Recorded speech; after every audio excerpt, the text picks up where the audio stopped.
ஆனால் வெப்பநிலை கொஞ்சம் கூடி இருக்கும். என்ன சொல்லுது ரஜினி அவருடைய ஊரில் வெப்பநிலை? 9 பாகை வெப்பம். ஆனால் பாருங்க. மழை, முகில் கூட்டம் எல்லாம் கீழே வந்தபடியால நிறைய வெயில் அடிக்கும் என்றது உண்மை. சரி சரி சரி.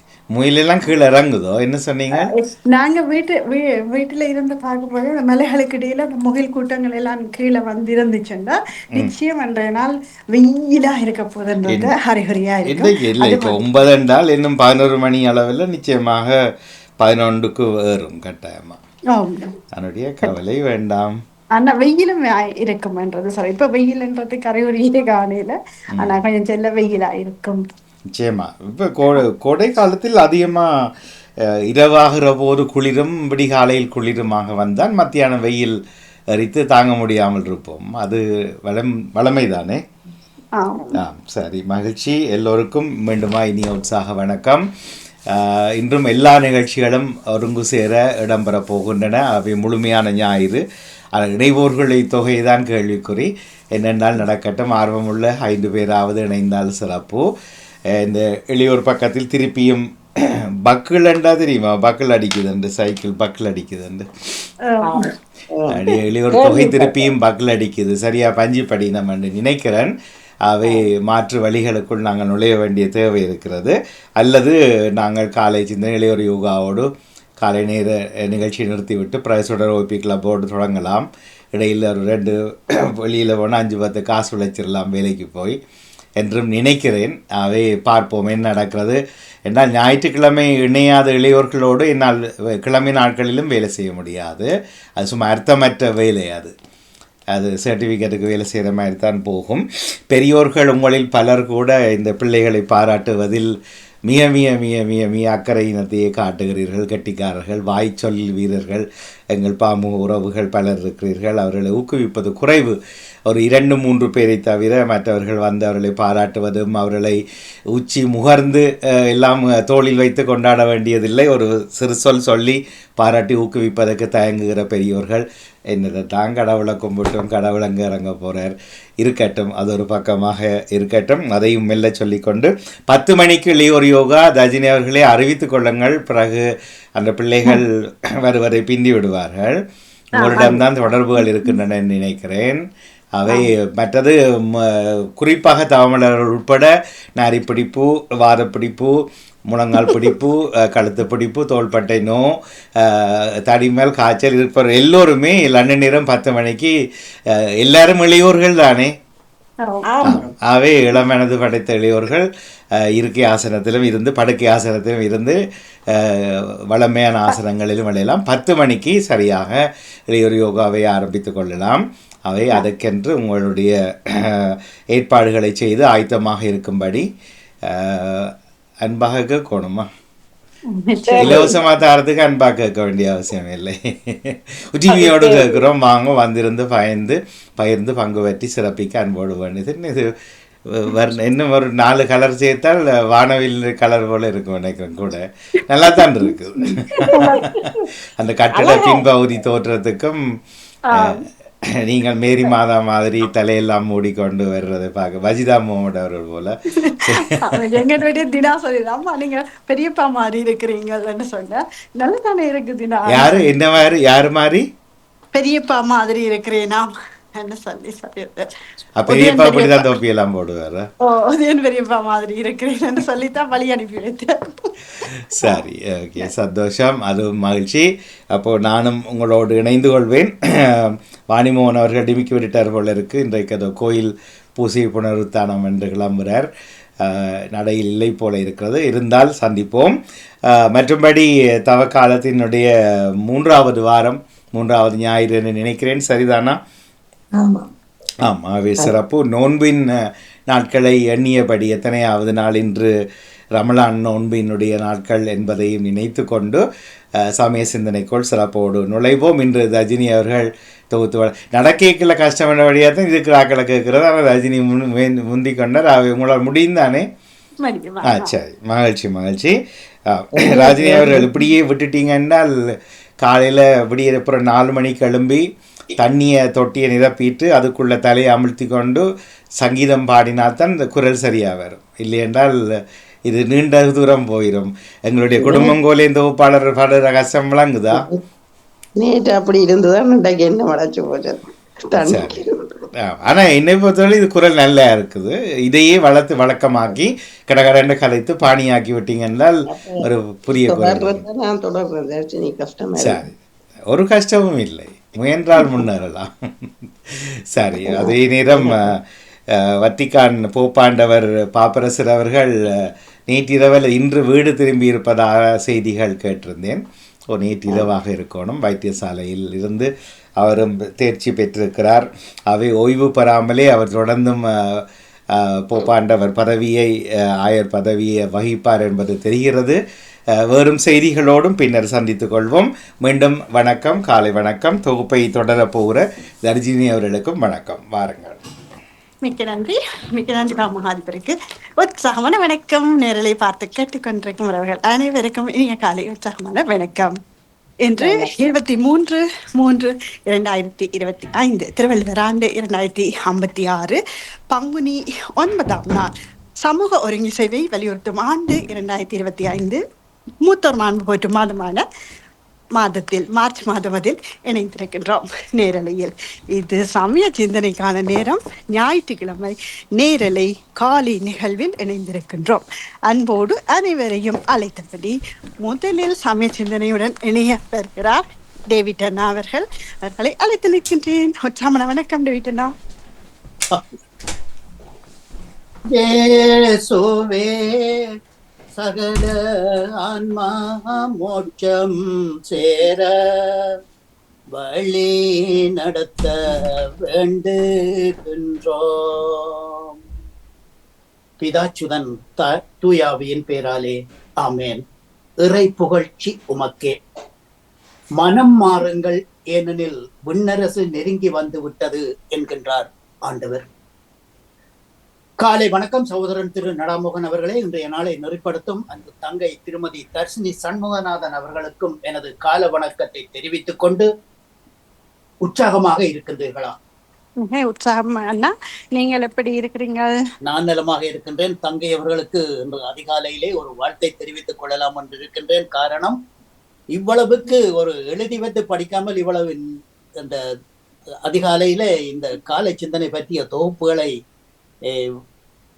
எழுதி வாசிக்காமல் சொல்லி இருந்தீர்கள். உண்மையிலேயே பிரமாதத்துக்குரியது, வாழ்த்துக்குரியது. தொடர்ச்சியாக இது தொடர வேண்டும் என்று கேட்டுக்கொண்டு எனது நற்சிந்தனையை இன்றைய நாளிலே தருகின்றேன்.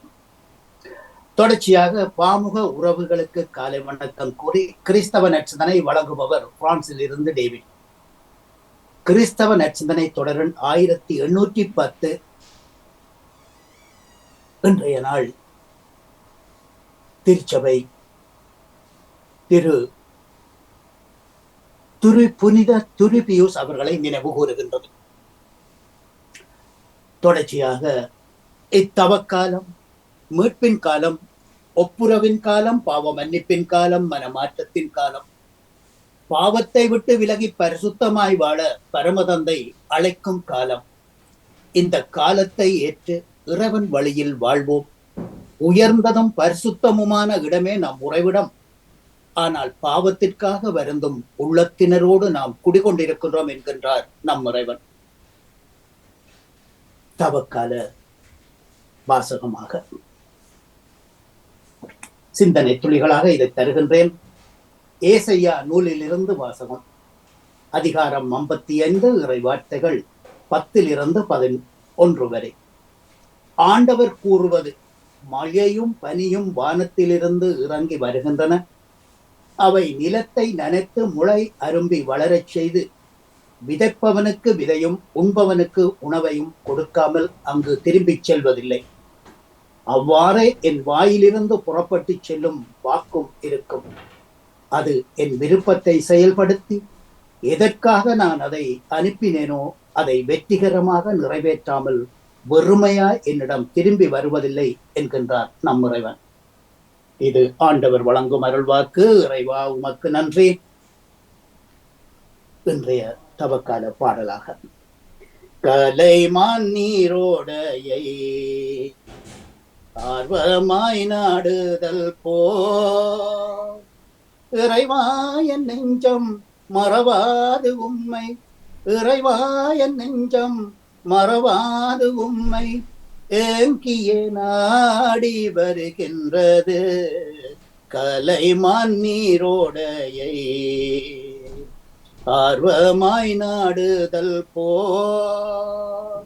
இறைவா என் நெஞ்சம் மறவாது உம்மை, இறைவா என் நெஞ்சம் மறவாது உம்மை, ஏங்கிய நாடி வருகின்றது உயிருள்ள இறைவனில் தாகம் கொண்டலைந்தது, உயிருள்ள இறைவனில் தாகம் கொண்டலைந்தது, இறைவா உன்னை என்று நான் காண்பேன், இறைவா உன்னை என்று நான் காண்பேன், கண்ணீர் எந்தன் உணவானது கலைமான் நீரோடையை, ஆர்வமாய் நாடுதல் போல். இறைவா என் நெஞ்சம் மறவாது உம்மை, இறைவா என் நெஞ்சம் மறவாது உம்மை, ஏங்கிய நாடி வருகின்றது. ஒன்றை சொல்லவோ மறந்துவிட்டேன். அதாவது இது தவக்காலத்தின் 3ஆம் ஞாயிறு தினமாகும். வாழ்த்துளியாக, ஆயன் தன் மந்தையை காப்பது போல ஆண்டவர் நம்மை காத்திடுவார். மனம் மாறுங்கள், ஏனெனில் விண்ணரசு நெருங்கி வந்துவிட்டது என்கின்றார் ஆண்டவர். ஆயன் தன் மந்தையை காப்பது போல ஆண்டவர் நம்மை காத்திடுவார். இன்றைய நற்செய்தியாக புனித லூக்கா எழுதிய நற்செய்தியிலிருந்து வாசகம். அதிகாரம் 13, இறை வார்த்தைகள் 1-9 வரை. அக்காலத்தில் சிலர் இயேசுவிடம் வந்து பிலாத்து கலிலேயரின் இரத்தத்தை அவர்களுடைய பலியோடு கலந்தான் என்ற செய்தியை அறிவித்தனர். அவர் மறுமொழியாக, இக்கலிலேயர் இத்தகைய சாவுக்கு உள்ளானார்கள் என்பதால் மற்றெல்லா கலிலேயரையும் விட இவர்கள் பாவிகள் என்று கருதுகின்றீர்களா? அப்படி என்று என நான் உங்களுக்கு சொல்லுகின்றேன். மனம் திரும்பாவிடில் நீங்கள் எல்லோரும் அவ்வாறே அழிவீர்கள். சீலோவாமில் கோபுரம் விழுந்து 18 பேரை கொன்றதே அவர்கள் எருசலேமில் வாழ்ந்த மற்றெல்லோரையும் விட குற்றவாளிகள் என்று கருதுகின்றீர்களா? அப்படி என்று என நான் உங்களுக்கு சொல்லுகின்றேன். மனம் திரும்பாவிடில் நீங்கள் எல்லோரும் அவ்வாறே அழிவீர்கள் என்றார். மேலும் அவர் இந்த உவமையை கூறினார். ஒருவன் தன் திராட்சை தோட்டத்தில் அத்திமரம் ஒன்றை நட்டு வைத்திருந்தான். அவன் வந்து அதிலே பழம் தேடிய பொழுது ஒன்றும் காணவில்லை. ஆகவே தோட்டக்காரனிடம் 3 ஆண்டுகளாக வந்து, இந்த அத்திமரத்திலே பழம் தேடுகின்றேன், ஒன்றும் காணவில்லை, இதை வெட்டி விடு, என் வீணாக இடத்தை அடைத்துக் கொண்டிருக்கின்றது என்றான். அதற்கு அவன், ஐயா, இந்த ஆண்டும் இருக்கட்டும், சுற்றிலும் கொத்தி எருப்போடுவேன், காய்த்தால் சரி, இல்லாட்டில் வெட்டி விடலாம் என்றான். இது கிறிஸ்து வழங்கும் வாழ்வு தரும் நற்செய்தி. கிறிஸ்துவே உமக்கு புகழ். இன்றைய நற்சிந்தனையாக, தவக்கால சிந்தனையாக, இன்றைய நாளிலே இயேசு இந்த பரிசேயரையும் அவரிடம் வந்து கேள்வி கேட்டவர்களையும் சில விளக்கங்களை அளிக்கின்றார். நீங்கள் மனம் திரும்பாவிடில், பாவத்தை விட்டு விலகாவிடில், இந்த உலகத்திலே பிறரை நீங்கள் அன்பு செய்யாவிடில் நீங்களும் இவ்வாறே அழிவீர்கள் என்று சொல்லி இயேசு அறிவுறுத்துகின்றார். அதற்காக அவர் ஒரு உவமையையும் கூறுகின்றார். அதாவது ஒரு மனிதன், அதாவது ஒரு அத்திமரம் ஒன்றை நட்டு வைக்கின்றான். அதிலே வந்து பழம் தேடுகின்றான். ஆனால் பழம் காய்க்கவில்லை. இதனுடைய உட்கருத்தை நாம் ஒருமைப்படுத்தி பார்ப்போம் என்று சொல்லி சொன்னால், இதிலே அந்த அத்திமரம் ஒரு மனிதனுக்கு உவமானமாகின்றது. அவனை இந்த உலகத்திலே அனுப்பி நீ நல்லதை செய் என்று சொல்லி கடவுள் அவனை படைத்து இந்த உலகத்திலே உள்ள செல்வ மனத்தையும் இறை பக்தியையும் இறை வார்த்தைகளையும் நற்செய்திகளையும் நற்சிந்தனைகளையும் கொடுத்து அவன் அதை கேட்டுக்கொள்ளாவிட்டால் எப்படி அந்த அத்திமரம் பழம் தராமல் போனதோ அதே போல இவனும் தன்னுடைய வாழ்க்கையிலே அவற்றை செயல்படுத்த முடியாமல் போனால் இவனுக்கும் அந்த அத்திமரத்தை போல வெட்டிவிடு என்றுதான், இவனையும் வெட்டிவிடு என்றுதான் இறைவன் கூறுகின்றார். ஆகவே இருந்தாலும் அந்த மனம் திரும்புவதற்காக இந்த நோன்பு காலத்தை இறைவன் தருகின்றார். இந்த நோன்பு காலம் 3 மதங்களில் கடைபிடிக்கப்படுகின்றது. அதாவது சகோதர மதங்களான கத்தோலிக்க கிறிஸ்தவர்கள், அதோடு சபையைச் சேர்ந்த சகோதரர்கள், மற்றுமாக யூத மதத்தினர், இஸ்லாமிய சகோதரர்கள் எல்லோருக்கும் பொதுவாக இந்த நோன்பு காலம் தவக்காலம் என்று சொல்லி நாம் அழைக்கலாம். ஆகவே அருளப்படுகின்றது. மனம் மாறாவிடில் நீங்கள் அனைவரும் அழிவீர்கள் என்று இயேசு திண்ணமாக நற்செய்தியிலே எடுத்து எம்புகின்றார். ஆபிரகாமின் கடவுள், ஈசாக்கின் கடவுள், யாக்கோப்பின் கடவுள், அவர் தன் மக்களை அடிமை தளத்தில் இருந்து விடுவிக்க மோசையை தேர்ந்து கொண்டு பயன்படுத்தியவர் அவர்தான். நெருப்பு தூணிலும் மேகத்தூணிலும் அவர்களை பாதுகாத்து வழிநடத்தி பாறையிலிருந்து தண்ணீர் வந்து அவர்களுக்கு உணவளித்து பராமரித்தவரும் அவர்தான்.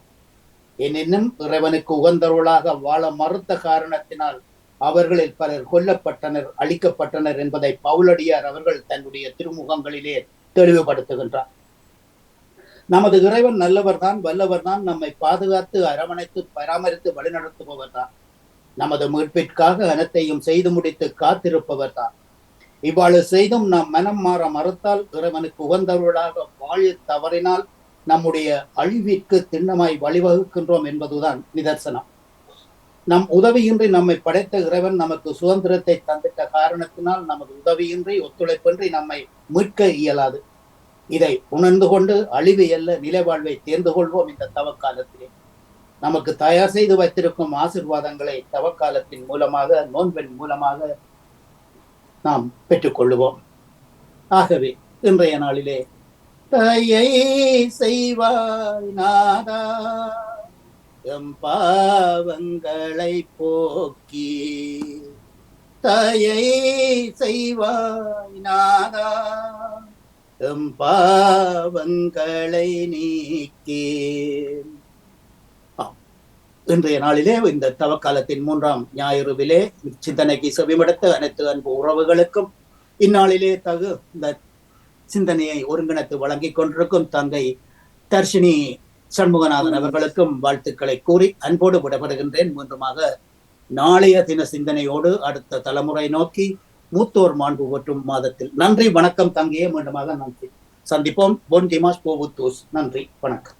மிக்க மிக்க நன்றி டேவிட் அவர்களுக்கு. கொஞ்ச நேரம் படுத்து விட்டேன், மன்னிக்கவும். இது தவக்காலத்தின் சிந்தனை என்றபடியால் மன்னிக்கவும். நன்றி, வணக்கம். நன்றி. மிக்க நன்றி. 3ஆம் ஞாயிற்றுக்கிழமை தவக்கால சிந்தனையுடன் இணைந்திருந்தவர் டேவிட் அவர்கள். அவர்களுக்கு சிறப்பான நன்றியும் வாழ்த்துக்களையும் கூறியபடி அடுத்ததாக தொடர்கிறார் நேவிஸ் பிலிப்ஸ் அவர்களை சமய சிந்தனைக்காக அழைத்து நிற்கின்றேன். உற்சாகமான வணக்கம் நேவிஸ் அவர்களுக்கு. ஆமா, இனிய காலை உற்சாக வணக்கம் தர்சினி அவர்களே. அனைவருக்கும் இனிய வணக்கம். எனக்கு ஒரு ஆச்சரியமான நிகழ்ச்சி இன்று. நான் என்ன பின்பக்கத்தில வந்திருக்கிறேன், பேக்ரவுண்டோட வந்திருக்கிறீங்க. வெற்றி வெற்றி மிக மிக அழகாக இருக்கிறது. வாழ்த்துக்கள். ராத்திரி சும்மா ட்ரை பண்ணி பார்த்தோம், வருமோ தெரியாதுன்னு நான் வந்துட்டு என்னன்னு தெரியல. நல்ல விஷயம். காலை உற்சாக வணக்கங்களை கூறிக்கொண்டு அமைதியான இந்த நாளை எங்களுக்கு தந்த இறைவனை வாழ்த்தி போற்றி வணங்கி கொண்டு என்னுடைய நற்சிந்தனை தொடர்ந்து 1631 இந்த நேரத்தில் அனைவருக்கும் இனிய காலை உற்சாக வணக்கம். பாமுக உறவுகளுக்கும் திருமதி நடாமுகன் வாணிமுகன் அவர்களுக்கும் தொகுப்பாளியாக இணைந்திருக்கும் தர்சினி அவர்களுக்கும் அன்பான வணக்கத்தை கூறிக்கொண்டு இன்றைய இறை வார்த்தை நம் வாழ்வாக. குற்றம் காணலா களைதலா. இன்று தவக்காலம் 3ஆம் ஞாயிறு. குற்றம் காணலா களைதலா என்று சிந்திக்க அழைக்கின்றது இன்றைய நற்செய்தி. பிறரின் குற்றங்களை காண்பவர்கள், பிறரின் குற்றங்களை தண்டிக்கின்றவர்கள். ஆனால் 3வது வகை மனிதர்களும் உண்டு. அவர்கள் வெகு சிலரே. அவர்கள் குற்றம் செய்யாமல் தம்மை காத்துக் கொள்வார்கள். இவர்களை பழி நாணுகின்ற பெருமக்கள் என வள்ளுவர் கூறுவார். இதைத்தான் இன்றைய நற்செய்தி எடுத்துரைக்கின்றது. குற்றம் காண்பதை விட குற்றம் செய்யாமல் இருப்பது. இதற்கு மனமாற்றம் வேண்டும். குற்றம் புரியாமல் திருந்தி வாழ இறைவன் பல வாய்ப்புகள், நேரங்கள், காலங்களை தந்து கொண்டே இருக்கின்றார். இதை பயன்படுத்தி நம் குற்றங்கள் களைந்து மனம் திருந்தி வாழ இத்தவக்காலம் நம்மை வலியுறுத்துகின்றது. வரலாற்றிலே எத்தனையோ மனிதர்கள், பாவிகள், குற்றம் புரிந்தவர்கள் மனம் திருந்தி மனம் மாறி மனிதர்களாக, மகான்களாக, ஞானிகளாக, மகாத்மாக்களாக மாறி இருக்கின்றார்கள். இறைவன் இரக்கம் உள்ளவர். நாம் குற்றம் புரியும் போதெல்லாம் நம்மை மன்னித்து நம்மை அரவணைத்துக் கொண்டே இருக்கின்றார். அவரிடம் திரும்பி வர நமக்காக காத்து கொண்டே இருக்கின்றார். குற்றம் புரிவது மனித இயல்பு, குற்றம் களைவது மனித பண்பு, புனித பண்பு. எனவே பிறர் குற்றம் காண்பதை விட தம் குற்றம் களைந்து மனம் மாறி நல்லவர்களாக வாழ்வோம். அஞ்சினேன் நாயேன் ஆண்டு நீ அளித்த அருளினை மருளினால் மறந்த வஞ்சனேன் இங்கு வாழ்கிலேன் கண்டாய் வருக என்ற அருள் புரிவாயே என்று மாணிக்க வாசகர் பாடுவது சாலச் சிறந்ததாக இன்றைய நாளிலே இருக்கின்றது என்று கூறிக்கொண்டு, நல்ல இதயம் ஒன்றுதான் இயேசுவே எனக்கு அதில் அன்பை நிறைத்து அனைவருக்கும் நான்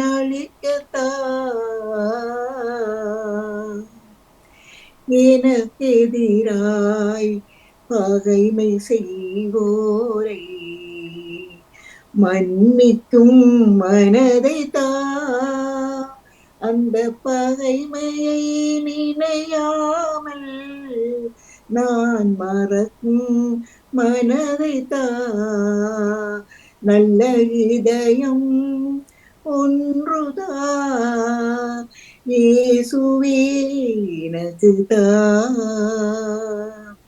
உன்னால் அடைந்த நன்மை மறவாத உள்ளம் ஒன்றுதான் என்னாலும் உந்தன் நினைவாய் வாழும் உள்ளத்தை எனக்கு நல்ல இதயம் ஒன்றுதான் என் இயேசுவே எனக்கு அதில் அன்பை நிறைத்து அதை நீ திரும்ப நினையாமல் நான் மறக்கும் மனதை என்று வேண்டிக்கொண்டு உங்களுக்கும் இந்த அதிகாலை பொழுதினிலே இந்த இறை வேண்டலரை சிந்தனையில் இணைந்திருக்கின்ற எல்லோருக்கும் இந்த நாள் இனிய நாளாக மலர்ந்து எல்லோரும் எல்லா நலன்களும் பெற்று அமைதியாகவும் மகிழ்வாகவும் வாழ வேண்டும். நீங்கள் எடுத்துக்கொள்கின்ற எல்லா முயற்சிகளும் சிறந்து செழித்து மேம்பட்டு ஓங்கி விளங்க வேண்டும் என்று வேண்டிக் கொண்டு இன்றைய நாளிலே வருகின்ற எல்லா நிகழ்ச்சிகளையும் அவளோடு எதிர்பார்த்தபடி எல்லோரும் நலமாக மகிழ்வாக வாழ்வோம் என்று கூறிக்கொண்டு உங்களிடம் அன்பாக விடைபெறுகிறேன். தர்ஷினி அவர்களே, நன்றி, வணக்கம். மிக்க நன்றி நேவிசவர்களுக்கு.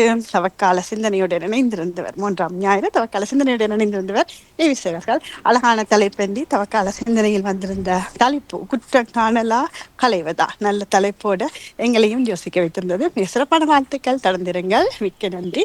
தொடர்கிறார் சமய சிந்தனையுடன் ராஜினி அல்போன்ஸ் அவர்கள்.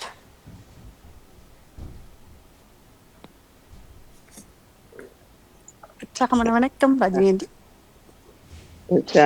வணக்கம் அதிகவர்களுக்கும் தர்ஜினி அவர்களுக்கும் அனைவருக்கும் வணக்கம்.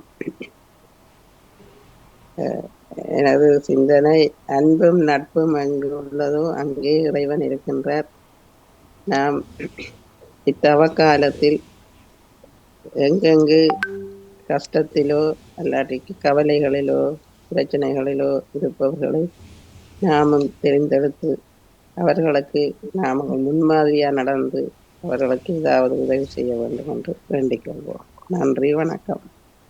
மிக்க நன்றி ராஜினியர்களுக்கு. அன்பும் நட்பும் அங்குள்ளதோ அங்கு இறைவன் இருக்கின்றார். அழகான சின்ன சமய சிந்தனை. மிக்க நன்றி சூரியர்களுக்கு வாழ்த்துக்கள். வரை வழி அனுப்பி வைத்தபடியே இதுவரை நேரமும் சமய சிந்தனைகளை தந்தவர்களாக நேவிசவர்கள், டேவிட் அவர்கள், ராஜினி அல்போன்ஸ் அவர்கள் இணைந்திருந்தார்கள். அடுத்ததாக தொடரும் எங்களுடைய பொது சிந்தனை, உருட்டல் சிந்தனை என்று கூட சொல்லலாம். முந்திக் கொள்கிறேன். தர்ஜினி சண்முகநாதனே தான். சிறப்பான வாழ்த்துக்கள் எல்லோருக்கும். சமய சிந்தனையுடன் இணைந்தவர்களுக்கு பொது சிந்தனையாக இணைத்துக் கொள்ள நான் ஆசைப்படுவது என்னவென்றால் தலைப்பு மசுக்குட்டி அல்ல மயூர் கொட்டி. எப்படி நீங்க வச்சிருப்பீங்களோ எனக்கு தெரியல. நான் மசுக்குட்டி. மசுக்குட்டி என்று தான் சொல்லுவேன். ஆ, மயில் கொட்டி தான் சரியான எழுத்து சரியான தமிழ். பதில் அது மசுகுட்டி நாங்க சொல்றது மசுக்குட்டி போல மைந்தா எங்கோ உஷாரா இருங்க எல்லாரும். என்ற நன்றி. என்ற தலைப்பில் என்று எனது சிந்தனை என்று பல பக்கமாக அந்த சிந்தனை இருந்தாலும் என்னத்தை சொல்லலாமே என்று யோசிக்கிறப்போ இந்த மசுக்குட்டி எனக்கு வந்து வந்து போச்சு மனதில். எப்படி என்றா மசுக்குட்டி எல்லா இடமும் இருக்கும். ஆனால் என்னவோ தெரியல, நல்லதோ கெட்டதோ தெரியல, கார் நகரில் இதில் காரை நகரில் இது என்ற தொல்லை அதிகமாகவே இருக்கும். குறிப்பிட்ட காலங்களில் எல்லா மரங்கள்லையும் நிற்கும். வேப்ப மரத்தில் நிற்கும், நித்திய கல்யாணில் நிற்கும், கற்பூர வள்ளியில் நிற்கும், அப்படி எல்லா இடமுமே நிற்கும். இந்த மசுக்குட்டி எல்லா இடமும் நின்றாலும் அந்த ஊரிலேயே தொடர்ச்சியாக வாழ்ந்து கொண்டிருக்கிறவர்களுக்கு அது ஒரு பெரிய இதாக தெரியாது. மசுக்குட்டியாகவும் என்ன இப்படி எப்போது அதுக்கு பிடிச்சி போட்டு விடவில்லை அந்த மண்ணை பொத்தலுக்க என்று சொல்லிட்டு போயிடுவார்கள். ஆனால் அங்கே அந்த ஊர் என்று குறிப்பாக நானும் காரை நகர் தான், அங்கே நானும் இருக்கும்போது மசுக்குட்டியை பார்த்துருக்கிறேன், வந்திருக்கிறேன். ஆனால் புலம்பெயர்ந்து இப்போ 30 வருடங்களா இங்கே இருந்துட்டு அங்கே போகிற நாங்கள் எங்களை மாதிரி போகிற நாங்கள் அங்கே மசுக்குட்டி வந்துடும், போயிடக்கூடாது, ஊந்துடும். ஊறாமலே அந்த சரம் மாதிரி போட்டிருக்கிற சோட்டியோ அல்ல சட்டையோ சரத்தையோ மடித்து கட்டிடுவோம், ஏண்டா ஊந்து ஏறிடும் என்று சொல்லி பயத்தில். அது பயத்தாலேயே சில பேர் போகிறதையும் தவிர்த்து கொள்ளுவிடும். இல்லை அது செத்தாலும் காத்தோட பறக்குமே, நான் தூசு மாதிரி பிறகு கண்ணில் பட்டுட்டா என்று போகாமல் இருப்போம். ஆனால் இதில் நான் சொல்ல வர விஷயம் என்னவென்று சொன்னால், நானும் சின்ன வயசுலேயும் திடீர்னு கூட்டி கொண்டு போயிருக்கிறேன். அங்கே போகும்போது கருங்காலியில் இருக்கிற என்னுடைய உறவுக்காரர், அவருடைய பெயர் அவரை சொல்லுவோம் நாங்கள் மசுக்குட்டி தாத்தான்னு தான் சொல்லுவோம். அவருடைய பேருக்கு வரவில்லை. அவரை மசுக்குட்டி ஏனென்று சொன்னால் அவரை அப்படி சொல்லுவோம்டா இலகுவாக வருவேன். நாங்கள் திடீர்னு நான் சின்ன ஆக்கினபடியால் மிக அவதானமாக நாங்கள் எல்லா இடம் பார்த்து பொறுக்கி கொண்டு நிற்போம். அவர் இலகுவாக எங்களுக்கு ஏதோ ஒரு உணவுப் பொருளை கொண்டு வருவார். அப்போது மசுக்குட்டிகள் தூங்கி கொண்டு விழும் காலம் மரத்தில் இருந்து. அப்போ இலகுவா வந்து சைக்கிளை நிப்பாட்டி போட்டு உடனே எடுத்து பார்த்தாரு, பொக்கெட்டுக்குள்ள கையை விட்டாருண்டா சூடி மசுக்குட்டி அப்படியே வீணியோட தூக்கி வழியில பிடிச்சு விட்டார். தாத்தா அதுக்கு விடாதீங்கன்னு சொல்லி திடீர்னு அதை பிடித்து கொண்டு போய் அந்த மண்ணெண்ண போத்தலுக்குள்ள விட்ட ஞாபகம். அவர் ஒரு மாதிரியும் குழம்பேல எனக்கு இன்று அவர் ஞாபகத்தில் வந்தார். அதனால தான் அதை இணைச்சிட்டு வந்தேன். என்னன்னு சொன்னால் அங்கே இருக்கிறவர்களுக்கு பழகி போன ஒன்று, இங்கே இருந்து போகிற எங்களுக்கு அதை பார்த்தாலே நினைப்பே ஊறுது என்று சொல்கிற அளவுக்கு இருக்கு. அது மாதிரி தான் வாழ்க்கையிலையும் எதையும் அதோடு இருந்து பழகி கொண்டால் அது பெரிய விஷயமாயே தெரியாது. எங்கேயோ தூரம் இருந்துட்டு அங்கே இருந்தால் அப்படியாம் என்ற பல பக்க சிந்தனையை நாங்கள் சிதற விட்டோம் என்று சொன்னால் பயத்தாலே இங்கேயே அப்படியே ஃப்ரிட்ஜுக்குள்ளே பூட்டிட்டேன். என்ன பாம் கோழின்னு சொல்லுவார்கள் அடிக்கடி, அநேகமான புலம்பெயர் தமிழர்கள் இதை உச்சரிப்பதுண்டு. அது மாதிரியே இங்கே இருக்க வேண்டியதுதான்.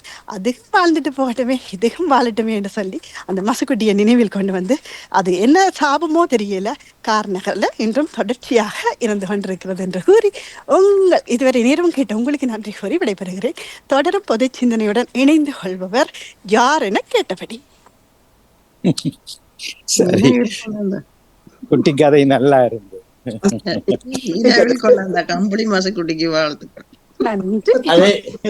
அது கார்நகர்ல மட்டுமில்லை, எல்லா இடமும் அந்த மசுக்குட்டி இருக்கிறது. கூடுதலாக கரைமுருங்கை இருக்குத்தானே, கரைமுருங்கை மரத்துலதான் கூடுதலாக இருக்கும்.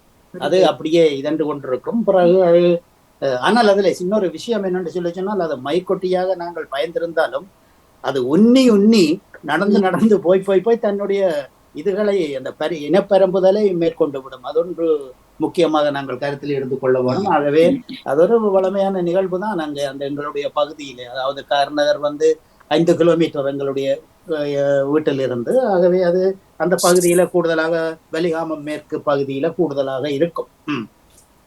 ஆனா அது மயிறு பட்டாலே ஒரே கடிதானே. ஆமாமா, கடிதான்.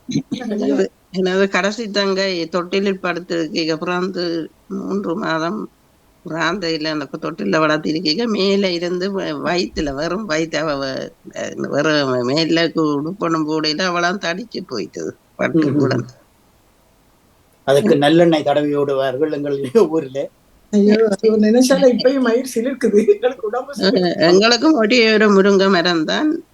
அதுல மாசுக்குட்டி பந்தம் காட்டி தான் கொளுத்துறது. பயம் அந்த பக்கம் போவேன். அங்க காவல கட்டி நிறைஞ்சு போயிருக்கும். மிக்க மிக்க நன்றி. அப்ப மசில்குட்டி, என்னுடைய சிந்தனை உங்கள் எல்லோரிடமும் ஊறினதா ஊறினது என்னது இல்ல சொல்லுங்க. இல்ல இன்னும் ஊறி- பேரும் இன்னும் பேரும் இல்ல தர்ஷினி, என்னது நான் இனி படி உருட்டல தர்ஷினி, ஒரு சின்ன விடயத்தை குறிப்பிட மறந்து விட்டேன். ஆகவே ஏனென்றால் இந்த என் கதவக்கால சிந்தனையிலே அதிக நேரம் எடுத்து விட்டேன். ஆகவே இன்றைய நாளிலே எமது அன்பு செல்வங்கள் ஓவிபி, எஸ்டிடி, புதுரோடு விளையாடு, சிறுவர் திறமைத்தன்றல் போன்ற நிகழ்வுகளை எமது அதிபர் அவர்களுடன் சேர்ந்து நடத்த இறைவன் அவர்களுக்கு நிறைய ஞானத்தையும் புத்தியையும் விவேகத்தையும் அந்த ஆர்வத்தையும் கொடுக்க வேண்டும் என்று பிரார்த்தித்துக் கொண்டு வாழ்த்துகின்றேன். நன்றி, வணக்கம். ஆமாம் அண்ணா, மிகச்சரி. என்ன நானும் இந்த வரிகளை தேடினேன். எப்பவும் ஓவிபி இளையவர் அந்த சிறுவர்கள் அந்த வரி வரும்போது நான் என்னுடைய மியூட்டை எடுக்கலாம் என்று நினைத்திருந்தேன். என்று அந்த வரியினை காணவில்லையே என்று நானும் பார்த்தேன். மிக்க நன்றி இணைத்தமைக்கு. மிக்க நன்றி. நன்றி. யார் இப்போ பொது சிந்தனையாக இணைத்துக் கொள்ள இருக்கிறவர்கள் நிச்சயமாக வந்து இல்லையே, பேசிக்கொள்ள. உருட்டல் சிந்தனை இருக்கிறது எனக்கு உங்கள் சரி, வாங்க. இனியவர்கள் பேச நினைத்தால் கதைக்க வேணும். நான் ஒரு நிமிடம் என்னண்டா, அந்த ஏன்னா படிக்கிற காலத்துல என்ன இந்த இமைய பார்த்துட்டு மசக்குட்டின்னு தான் என்ன கூப்பிடுறது. அரிசி கண்டிருப்பீங்களா? மசக்குட்டி மாதிரியா மாதிரி அரிசி கண்டு இருக்கிறது ராஜினி. அப்ப எல்லாரும் என்ன இல்ல, எனக்கு எங்கட அப்பாக்கு அண்ணன் 2 பேருக்கும் எனக்கு தான் இப்படி ஈமை அகலமா பெருசு. இப்ப எங்க போட்டுது?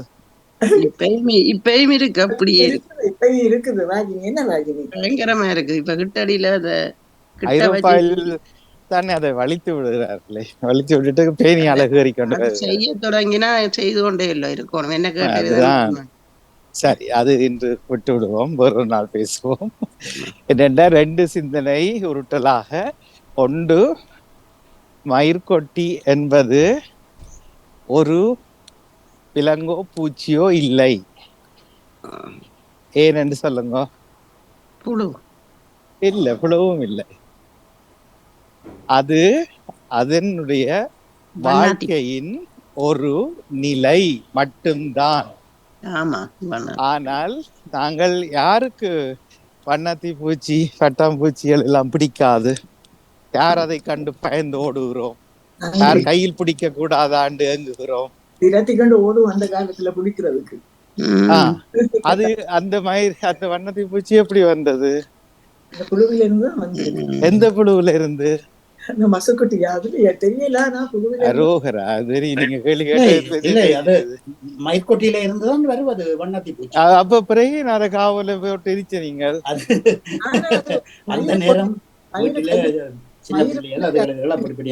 இல்ல இல்ல, அது பாருங்க, வாழ்க்கைக்கு கொண்டு வரன் அப்ப புரிந்து கொள்வோம். இந்த 28 இயக்கம் தொடங்கின காலத்துல தந்த கருத்தை எதிர்த்தா உடனே சுட்டுக்கொலை. சரியா? அது கருத்தை தான் எதிர்த்தார்கள், அவர்கள் எதிரிகள் அல்ல. அதுபோல மயிர்கொட்டி என்பது தெரியும், அது அந்த வண்ணத்தி பூச்சியின் வாழ்க்கை சக்கரத்தில் ஒரு நிலை, ஒரு பகுதி. அதை அறிவற்றவர்கள், சுய அறிவு பகுத்தறிவற்றவர்கள் அதை எரிப்பார்கள், கண்டு ஒதுங்கி ஓடுவார்கள். அதுபோலத்தான் சுவிஸில மயிர்கொட்டி இல்லை என்றார், பிரான்சிலும் லண்டனிலும் சுவிஸிலும் உங்கள் வீடுகளிலும் உங்கள் சொந்த வாழ்க்கையிலும் எத்தனையோ மயிர்கொட்டிகள் எங்களை பார்த்து விமர்சிக்கிறார்கள். எங்களை பற்றி ராஜினிக்கு என்ன நடந்தது தெரியுமே, ரஜினி ஏன் இப்படி இருக்கிறா கேள்விப்பட்ட நீங்களே, ஏன் டேவிட் அண்ணா கொஞ்ச நாள் வரை இல்லை, உங்களுக்கு தெரியுமே சங்கதி.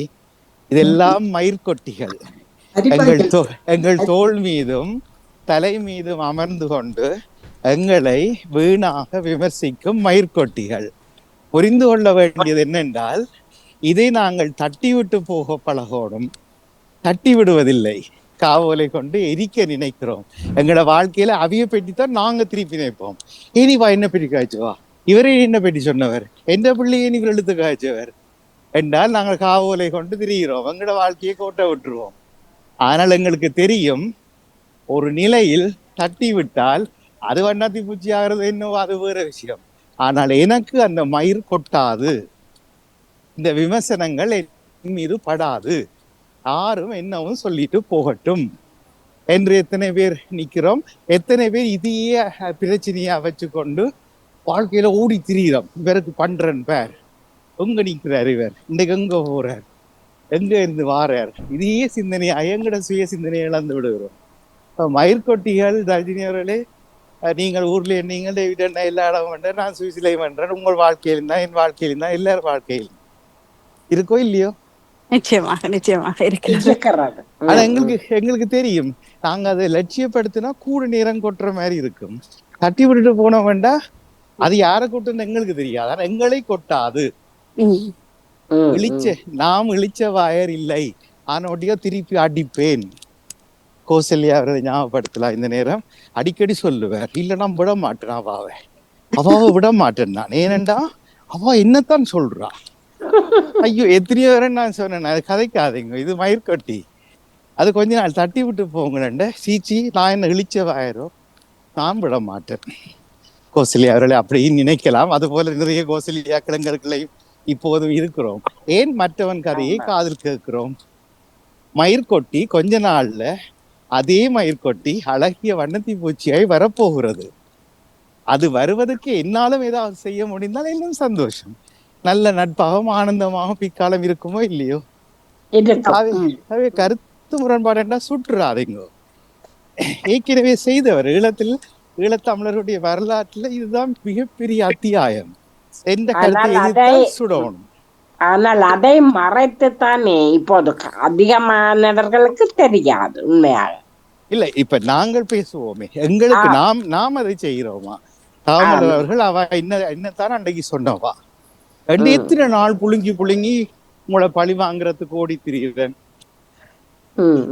எந்த ஒரு கண் போனாலும் எதிரி அவருடைய 2 கண்ணும் போகணும். இல்ல மூக்கு போகணும். யாராவது சொல்லுங்க அந்த பழமொழியே. எனக்கு ஒரு கண் போனாலும் அவருக்கு 2 கண்ணும் போகணும்னு நினைக்கும். 2 கண் இல்ல அதுக்கு கீழே இருக்கக்கூடிய மூக்கு தன்னும் போகணும். ஆனா கண்ணை இழந்தால் வாழ்க்கையே போயிரும் என்று யோசிக்கிறேன். இல்ல, நான் எனக்கு மூக்கு போனா பரவாயில்ல, சுவாசம் நடக்கும் தானே. ஆனா கண் போனா பார்வை இல்லை. ஆனால் எந்த ஒரு கண் போனாலும் பரவாயில்ல, அவையிட மூக்கு அறுப்பேன் நான். இதை போல நடப்பவர்கள்தான் இன்று வாழ்க்கையில். இன்று சமூக வலைத்தளங்களையும் ஃபேஸ்புக்கோ அல்லது இன்ஸ்டாகிராமில் இளையவருடைய சண்டைகள் பார்க்கலாம். மற்றது டிக்டாக் என்கிற ஒரு அரிய சாதனம். ஈழத்தமிழர்கள் நாறுகிறார்கள். இதை நான் அண்மைய காலங்களில் கொஞ்சம் கூடுதலாக இதை ஆராய்கிறேன். எவ்வளவு தூரம் ஒரு பகுத்தறிவு கொஞ்சமும் இல்லாத ஒரு சமூகத்தின் பிரதிநிதிகளை நாங்கள் வச்சு கொண்டிருக்கிறோம். ரஜினி அவர்கள் சொன்ன போது மயிர்கொட்டிகள் தான், அதாவது மசுக்குட்டிகள் தான் எங்கள் மீது படர்கின்றன. தட்டி விட்டு போக பழகி கொள்ள வேண்டும். ஆனா அரிப்பஞ்சல் மாதிரி அரிச்சு கொண்டிருக்கிறவர்கள் என்ன செய்வது? இல்ல, அதுதான் சொல்றேன். தட்டிட்டா, இப்ப மயிர்கொட்டியை தட்டிட்டா, ஒருவேளை தெரியாம தோல்ல இருந்ததுக்காக ஒரு 1-1.5 மணித்தியாலம் அதுல என்ன சொல்லும் சரியான தமிழ், சொறிகிறது இல்ல, என்ன சொல்வார்கள், கடுக்கிறதா, அந்த இடம் அப்படியே சுனைக்கிறது. சரியான தமிழ். சுனையே. அப்ப நேசிப்பவர்களே ஒரு 2 மணித்தியாலம் அதை பொறுத்து டேவிட் அண்ணாவா சொன்னார், ஏதோ தடவி விடுறது, நல்லெண்ணெய் தடை, ஏதோ தடவி உங்களை ஆற்றுங்கள். அதிகமாக சுடு சாம்பல் தான் தடவு வரல. அதுவும் சரிதான். சாம்பல் தடவுனா மயிரெல்லாம் போகும் என்று சுடு சாம்பல், நெல்லிய சுடு சாம்பல் எடுத்து தடவு வரல கட்டாயமா. அது போல அது ஒரு வாழ்க்கை நிலை. எங்களுக்கு தெரியும் இது வண்ணத்தி பூச்சியாய் மாறப்போகிற ஒரு புழுதான் இது. ஆனால் இப்போ இலங்கையில் தோட்ட தொழிலாளர்கள் காலில் என்ன ஏறும், அது ரத்தத்தை உறிஞ்சி, அது ஒரு விலங்கின் வாழ்க்கை நிலை கிடையாது. அது அதுதான் விலங்கு. அப்படியானவர்களோடு நீங்கள் ஐரோப்பால வாழ முடியாது. இலங்கையை விடுவோம், அதாவே பார்த்து கொள்ளட்டும். இல்லை, அதை நாங்கள் கட்டாயமாக அதை எடுத்து அதனால் வந்த விஷத்தையோ அல்லது இழந்த ரத்தத்தையோ நான் ஈடு செய்ய வேண்டும். அல்லாட்டி என்னால் திருப்பி வாழ முடியாது. ஆனா மயிர்கொட்டி அப்படி அல்ல. அது பாவம். அழகிய வண்ணத்தி பூச்சியாய், பட்டாம்பூச்சியாய் சிறகடிக்க போகிற அற்புதமான ஒரு விலங்கினுடைய ஒரு நிலைதான். எங்களை விமர்சிப்பவர்களும் பாவம். அவர்கள் அறியாமையில், பகுத்தறிவு இல்லாததால எங்களை பற்றி கதைச்சிட்டார்கள். அன்றைக்கு என்ற மகளை பற்றி சொல்லிட்டார்கள். இவியலுக்கு காவல கொளுத்த வேண்டாம், கொஞ்சம் பொறுமை காத்து கடவுளை நம்புவது கடவுளை நம்பினால் காலம் தேற்றிவிடும். மிக்க நன்றி, மிக்க நன்றி. வணக்கம். அழகான எப்படி சொல்றது, உருட்ட சிந்தனை மிக சிறப்பா இருந்தது. மிக்க மிக்க நன்றி. உண்மைதான், அப்படி எல்லாம் இருந்தால் தான் அடுத்த கட்டத்தை என்று சொல்லலாம், அடுத்தபடியை நாங்கள் பார்க்கலாம் அல்லது எங்களை தேற்றிக் கொண்டு அடுத்த கட்டத்துக்கு நகரலாம். மிக்க நன்றி. இப்போ பொது சிந்தனையுடன் யார் இணைந்து கொள்ள போறீங்க? யாரெல்லாம் இருக்கிறோம் இப்போ? Navy sir. தொகுத்து வழங்கிய தர்ஜினிக்கு வாழ்த்துக்கள். வணக்கம் மாமா. ஓ, அவந்திகா இருக்கிறார். வணக்கம் அவந்திகா. அவந்திகா அழிஞ்சாலும் சுவிஸ்ல மழை பெய்யுது. வாங்க வாங்க வாங்க டேவிட் அண்ணா. சிறிய மன்னிப்போடு பாருங்க, அது உருட்டலும் அல்ல பிரட்டலும் அல்ல, இது ஒரு சமூக விழிப்புணர்வான மயிர்கொட்டி. ஆகவே ஆமாம், இதுவே ஒரு தவக்கால சிந்தனையாக நாம் எடுத்துக்கொள்ள வேணும். கண்டிப்பா. ஆகவே அதிபர் அவர்களுக்கு எனது சிரம் தாழ்ந்த நன்றியையும் வணக்கத்தையும் வாழ்த்தையும் உற்சாகத்தையும் தெரிவித்துக் கொள்ளுகின்றேன். இந்த விடயங்கள் தொடர வேண்டும். இதுவுமே ஒரு சமுதாய விழிப்புணர்வு தான். ஆகவே தவக்கால சிந்தனை என்று சொல்லிச்சினால் பொறுமையோடு நாம் பார்த்து விடக்கூடாது. இது ஒரு மத சம்பந்தமானது என்று சொல்லி முழுக்க இது ஒரு சமுதாய விழிப்புணர்வு தான் இந்த தவக்கால சிந்தனை. ஆகவே இன்றைய நாளிலே உங்களுடைய தவக்கால இந்த விழிப்புணர்வு சிந்தனைக்கும் நன்றியை தெரிவித்துக் கொண்டு விடைபெறுகின்றேன். நன்றி, வணக்கம். மகிழ்ச்சி. உண்மைதான். அதே போலத்தான் இந்த சின்ன மனிதர்கள் ஒவ்வொருவரும் ஒரு நாள் விருட்சம் ஆவார்கள். அவர்களை இப்ப ஒரு அம்மா முந்திய ஒரு தொகுப்பாளர் தான், அவர் அம்மாவாக இருக்கிற காலத்தில் அடிக்கடி சொல்வார், தங்களை மகளை பற்றி சும்மா எல்லாம் கதைக்கினம் வேதனையாக அழுதும் விடுவார் போனுக்குள்ளால. அப்போதெல்லாம் சொல்லி கொண்டது, இதே மனிதர்கள் உங்களை எங்களுக்கு இவா நல்லா பெரிய ஆளா இப்படி வருவான்னு எங்களுக்கு அப்பவே தெரியும் என்று அதே வாய் சொல்லும். பொறுத்திருங்க, அவருடைய விமர்சனத்தை அன்பாக ஏற்றுக்கொள்ளுங்க. இறைவனே இந்த மனிதரை தேற்றிக் கொள்ளும், இந்த மனிதருக்கு அருள் செய்யும் என்று சொல்லி பிரார்த்தித்து வளரும்.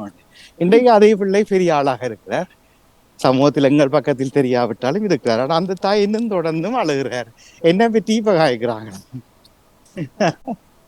அது என்ன சொன்னதை போல வாழ்க்கைக்கு எடுக்க வேண்டும்.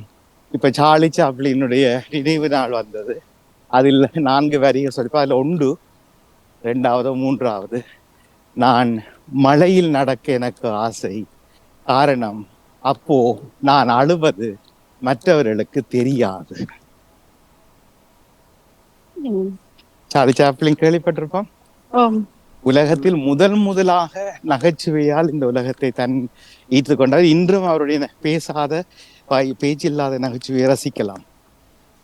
அவருடைய வாழ்க்கை அவரு பெருசு நினைக்கிறோம். அவர் சொல்றார், நான் மழையில் நடந்து போக பிடிக்கும், நான் அழுவது யாருக்கும் அப்போதுதான் தெரியாது. அதே போல நாகேஷ் போன்றவர்களையும் சொல்லி இருக்கிறார்கள் தங்களுடைய வாழ்க்கையில். அப்ப யாரும் இல்லை, ஒப்பீட்டு அளவில் நாம் எல்லோரும் ஒரே நிலையில் தான் இருக்கிறோம். ஒருவர் முந்தி பிந்தி, ஒருவர் சிவப்பு, ஒருவர் நீளமாய் தெரிகிறமே தவிர எல்லாரும் வாழ்க்கையிலும் 1000 உண்டு. அதை வடிவா சிந்திச்சோம் என்றால் இவையெல்லாம் சில காலங்கள் மயிர்குட்டி போல வந்துவிடும், கொஞ்ச நாள்ல அது மாறிவிடும். நான் அதை பொருட்படுத்தினால் மயிர்குட்டி வண்ணதி பிச்சை ஆயிரும், நான் மனநிலை பாதிக்கப்பட்டு விடுவேன், எனக்கு பிரஷருக்கும் மன அழுத்தத்துக்கும் குடிசை எடுக்க வேண்டி வந்துடும் என்றதை நினைத்துக் கொள்வோம். சரியா, தொடர வேண்டாம், இனி அடுத்த இடத்துக்கு போவோம். மற்றும்படி இப்போ 2-3 பேர் சொன்னாங்க, நான் 2 பேர் ஒரு தடவை இல்லையா தெருவில். அவந்திகா நடக்கிறாவா இல்லை வீட்டுக்குள்ள இருக்கிறாவா? அவந்திகா இப்போ இருக்கிறார். ஏன் நடக்க தெரியாதா? ஏன் தங்கச்சியை குட்டியும் நடக்கலாமே ஒரு 5 நிமிஷம்? சரி விளங்குது. வேற ஒரு தடவை இல்லையா? வணக்கம். பெற்றதையும் அழுதி நாக்கு 2 யோசிக்க கூட குரல் வருது.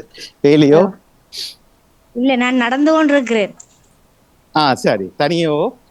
தனிய. ஓகே.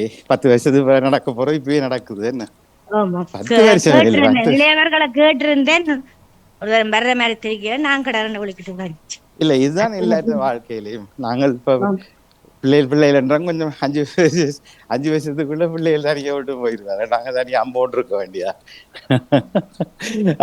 அதுவும் ஒரு பக்கம். சரி, நீங்களாவது வெளியே வந்தீர்கள். இப்போ தமிழர் அவர்களுக்கு எடுப்பு வெளியேற்றோன்னு எல்லாரும் ஈஸ்வரி அவர்களும் டமுக்கடி விட்டுட்டாரு. அவர் நேற்று இரவே சொன்னார், நாளை நடப்பதை நிப்பாட்டுவோம். சரி, அப்ப அவருக்கு ஜூம் லிங்க் அனுப்பி எங்களோடனே சொல்லலாமே வீட்டை இருந்து மாதிரி. அதை சொன்னேன், ஆறுதலாக செய்கிறேன். ஏதோ புது டெலிபோன் வேண்டுமா, ஒன்றுமே சொல்லி எதுக்கோ எதோ சாட்டு சொல்வார்கள். என்ன கல்லிக்கு என்ன சாட்டு சொல்லுங்க? பிள்ளை பிராக்கு. வேலைக்கல்லிக்கு பிள்ளை பெறாக்கு. எல்லாரும் ஈஸ்வரியர்களுக்கும் போன் பெறாக்கு. இப்ப அப்படி வேற அது என்ன சும்மா போன்லயே ஜூம் வந்து டிக்டாக் போலவே எல்லாம் சும்மா போன்ல வேலை செய்யும். எல்லாம் இலங்கை ஒரு நாடுகள்லாம் அதுலயே 24 நின்று இருக்கீங்க. அப்படியா சும்மா அவரிடம் சொல்லுங்கள், நீங்கள் பொய் சொல்லிட்டீங்களா? இல்ல அவர் நேரம் சொல்லுங்க. வேணாமோன்னு சொன்னார், டிவியில சொன்னார். பொய்யண்டா அவர் வந்து விவாதிக்கணும். இங்க பாருங்க, இந்த போன்ல இலக்கம் மட்டும்தான் தெரியுது. சரி, சந்தோஷம். வேறு யாரும் இல்லை. என்ன நானும் வேற யாரும் இல்லை. வேகமாக நடந்து அந்த கொஞ்ச நேரம் பொக்கெட்ல வச்சிருந்தா அதை இருட்டா இருந்திருக்கும். வழியில வந்து விட்டேன். இன்னும் ஒரு சில நிமிடங்களில் கலையத்துக்கு வந்து விடுவேன். வேறு யாராச்சும் குறுக்களையா நினைவுபடுத்துவாங்க. யாராச்சும் வர்றாங்களான்னு பார்ப்போம்.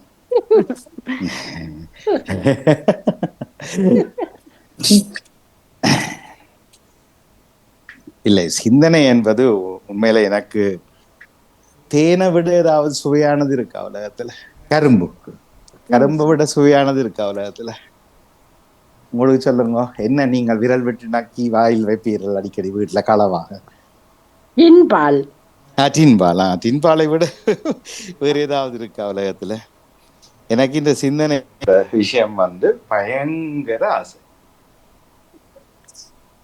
ஏனென்றால் அதுல நான் உருவாகிறேன். உங்களோட காய்ச்சி கொண்டிருந்துட்டு இன்னும் ஒரு பொன்மாலை கொள்றதுக்கு ஐடியாவை எடுத்துடுவேன். ஆனா உங்களுக்கு அது தெரியாது. என்னுடைய வாழ்க்கைக்கு அது பயங்கர பயனுடையதாக இருக்கும். இந்த சிந்தனை சொல்ல தெரியாமலே நாங்க வளர்ந்துட்டோம்ல. இப்போ திருவள்ளுவரையும் பாரதியாரையும் நினைச்சு கொண்டு அது தவறுதானே? சரி, தவறு உங்களோட சிந்தனையை தாருங்க, நான் வந்துடுறேன். இதிலே முக்கியமான ஒரு விடயத்தை குறிப்பிட வேண்டும். நீங்கள் இப்போது சிந்தனை வந்து இப்படியாக இருக்கின்றதுன்றத இந்த சிந்தனையில வந்து நாங்கள் ஒரு சிற்பியாக வர வேண்டும் என்று சொல்லி எங்களுக்கு உற்சாகத்தை தந்து இன்று முன்பெல்லாம் நாங்கள் எழுதி வாசித்த காலங்கள் தான் உண்டு. ஆனால் இன்று அந்த தொகுப்பிரியை எடுத்து அந்த வார்த்தையில ஒரு வசனத்தை எடுத்து அதற்கு சில இதுகளை எங்களுடைய ஞானத்தின் மூலமாக ஆவியானவரின் மூலமாக அதை எங்களுடைய சுய சிந்தனையாக தரும்போது உண்மையிலேயே அது ஒரு மகிழ்ச்சியும் அதோட ஒரு நிறைவையும் எங்களுக்கு தருகிறது என்பதை இந்த நேரத்திலே நான் கூறிக்கொள்ள விரும்புகின்றேன். இதை உற்சாகம் தந்து நாங்களும் எவ்வளவு இப்ப வேற டிஆர்டி இதுகள் எல்லாம் நச்சிந்தனை வருஷ கணக்காக செய்ததுதான். ஆனால் அதெல்லாம் எழுதி பாதித்துக் கொண்டுதான் வந்தோம். ஆனால் இப்போது அந்த நிலைமை மாறிவிட்டது. நிச்சயமாக இது ஒரு உண்மையிலே ஒரு முன்னேற்றத்தின் ஒரு முதல் படி என்றுதான் நான் சொல்ல வேண்டும். காரணம், அந்த நீங்கள் தந்த உற்சாகம், அதாவது உங்களுடைய சுய விருப்பத்தின் பேரில் நீங்கள் எதை நினைக்கின்றீர்களோ அதை மனதாலே நினைத்து அதை சொல்லுங்கள், எழுதி வாசிக்காமல் சொல்லுங்கள் என்று சொல்லி நீங்கள் அந்த அறிவுரை ஒன்று எவ்வளவோ எங்களை ஒரு நற்சிந்தனையாளனாக மாற்றி இருக்கிறது. முழுவதுமா இல்லை என்று சொல்லி சொன்னாலும் கூடுதலாக ஒரு 60-65% மாற்றி இருக்கின்றது. சில பகுதிகள் பார்த்து வாசிக்க வேண்டியதுதான். இன்றும் கூட அந்த சிறிய கடைசி நேரத்துல திருச்சபை நமக்கு என்ன சொல்ல வருகின்றது என்பதை நான் வாசித்து காட்டினேன். ஆகவே முதல் தொடக்கத்திலேயே நான் என்னுடைய சுய சிந்தனையைத்தான் கூறியிருக்கேன். அந்த வார்த்தைகளை வைத்து பின்பாக திருச்சபை நமக்கு என்ன இந்த தவ காலத்துல கற்றுத்தருகிறது என்பதை சொல்லக்கூடியதாக இல்லை. ஆகவே சிந்தனை என்பது ஒரு மனிதனை சீர்படுத்துகிறது, தெளிவுபடுத்துகிறது, விழிப்புணர்ச்சி அடைய வைக்கின்றது. ஆகவே நாங்கள் மட்டுமல்ல, அதை கேட்கின்றவர்களையும் அந்த விழிப்புணர்ச்சியை, அதாவது பாவத்தின் பரிதாப நிலையை எடுத்துக்காட்டி இந்த உலகத்திலே நாம் எவ்வளவுக்கு நாம் அன்பு செய்து வாழ வேண்டும் என்ற அந்த ஒரு நிலையை நமக்கு தோற்றுவித்து எம்மை ஒரு முழு மனிதனாக இந்த சமுதாய பணியை ஆற்ற வைக்கின்றது என்பதை கூறிக்கொண்டு அன்போடு விடைபெறுகின்றேன். ஆமாம், இன்னும் வளரலாம். நெய்ஸ் அவர்கள் சிரித்தபடியே தனக்குள்ளும் வருகிற கருத்தை நீங்கள் சொன்னபோது அவருக்குள்ளும் ஏதோ தோன்றியது சொல்ல இருக்கிறார். அதுக்கு முதல்ல ஒரு மனிதனுடைய அடையாளம் செயல்கள் தான். ஒரு மனிதனுடைய உலகத்தில் 8 பில்லியன் மக்களுக்கும் அடையாளம் அவரவருடைய செயல்கள் தான். அந்த செயல்களுக்கு காரணியாய் அமைவது தன் எண்ணம் தான். தன் மனதில் உதிக்கின்ற எண்ணம் தான் அந்த செயலுக்கு வித்திடுகிறது. யாராவது சொல்லி செய்வார்கள் என்றால் அவர்கள் இயலாதவர்கள். தடி பிடிச்சி தான் நடக்கலாம் என்றால் அது எனக்கு பெயலாது என்றதான் அர்த்தம். அதையே சிறு வயதில் வாழக்கூடிய வயதிலும் தடி பிடித்தால் தான் நடக்கலாம் என்றால் இல்லை. ஆகவே மற்றவர்கள் சொல்வதை கேட்டு நாம் நடப்பது, இருங்கோ, இப்போ முழங்கால் இருங்க, இப்போ எழும்புங்கோ, இப்போ சிரியுங்கோ, இப்போ கைதட்டுங்கோ என்று கேட்கும்போது செய்வது மனிதர்கள் அல்ல, அது அவர்கள் இயலாதவர்கள். இயல்பவர்கள் எப்படி செய்வார்கள் என்ற இப்போ இந்த சவர்க்கார குமிழி ஊதுறது பார்த்துருக்குறீங்களா? தமிழில் சொல்கிறேன், நான் வந்திக்காக விளங்குதாண்டு பாப்போம். சவர்க்கார குமிழி ஊதல் என்னது? முட்டை ஊதுறோம். முட்டை ஊதுறது, முட்டை ஊதுறது பபிள்ஸ். செம்பா முட்டைன்னு சொல்லலாம். அதில் ஒருக்கா துவச்சிட்டு எடுத்துட்டு அப்படி தொடர்ந்து ஊதினால் எத்தனை குமிழிகள் வரும்? பண்ண முடியாத பிள்ளைகள் வரும். அந்த நாள்ல நாங்க பப்பா குழல்ல தானே ஊதுறது. பப்பாக்குள்ள ஓ நான் செய்திருக்கிறேன் நிச்சயமா. அங்கே என்ன கடையில வாங்கி தர போறாரு எங்களுக்கு. அந்த காலத்துல பப்பா குழல வெட்டி சிரட்டையில சவுக்கார தண்ணியை கரைச்சு போட்டு பப்பா குழல்ல எடுத்து ஊதுவாங்க. ஆனா அதுல நீங்கள் டப்பண்டு ஊதினீங்கன்னா 1-2 குமிழி தான் பெருசா வந்துட்டு உடைஞ்சிரும்.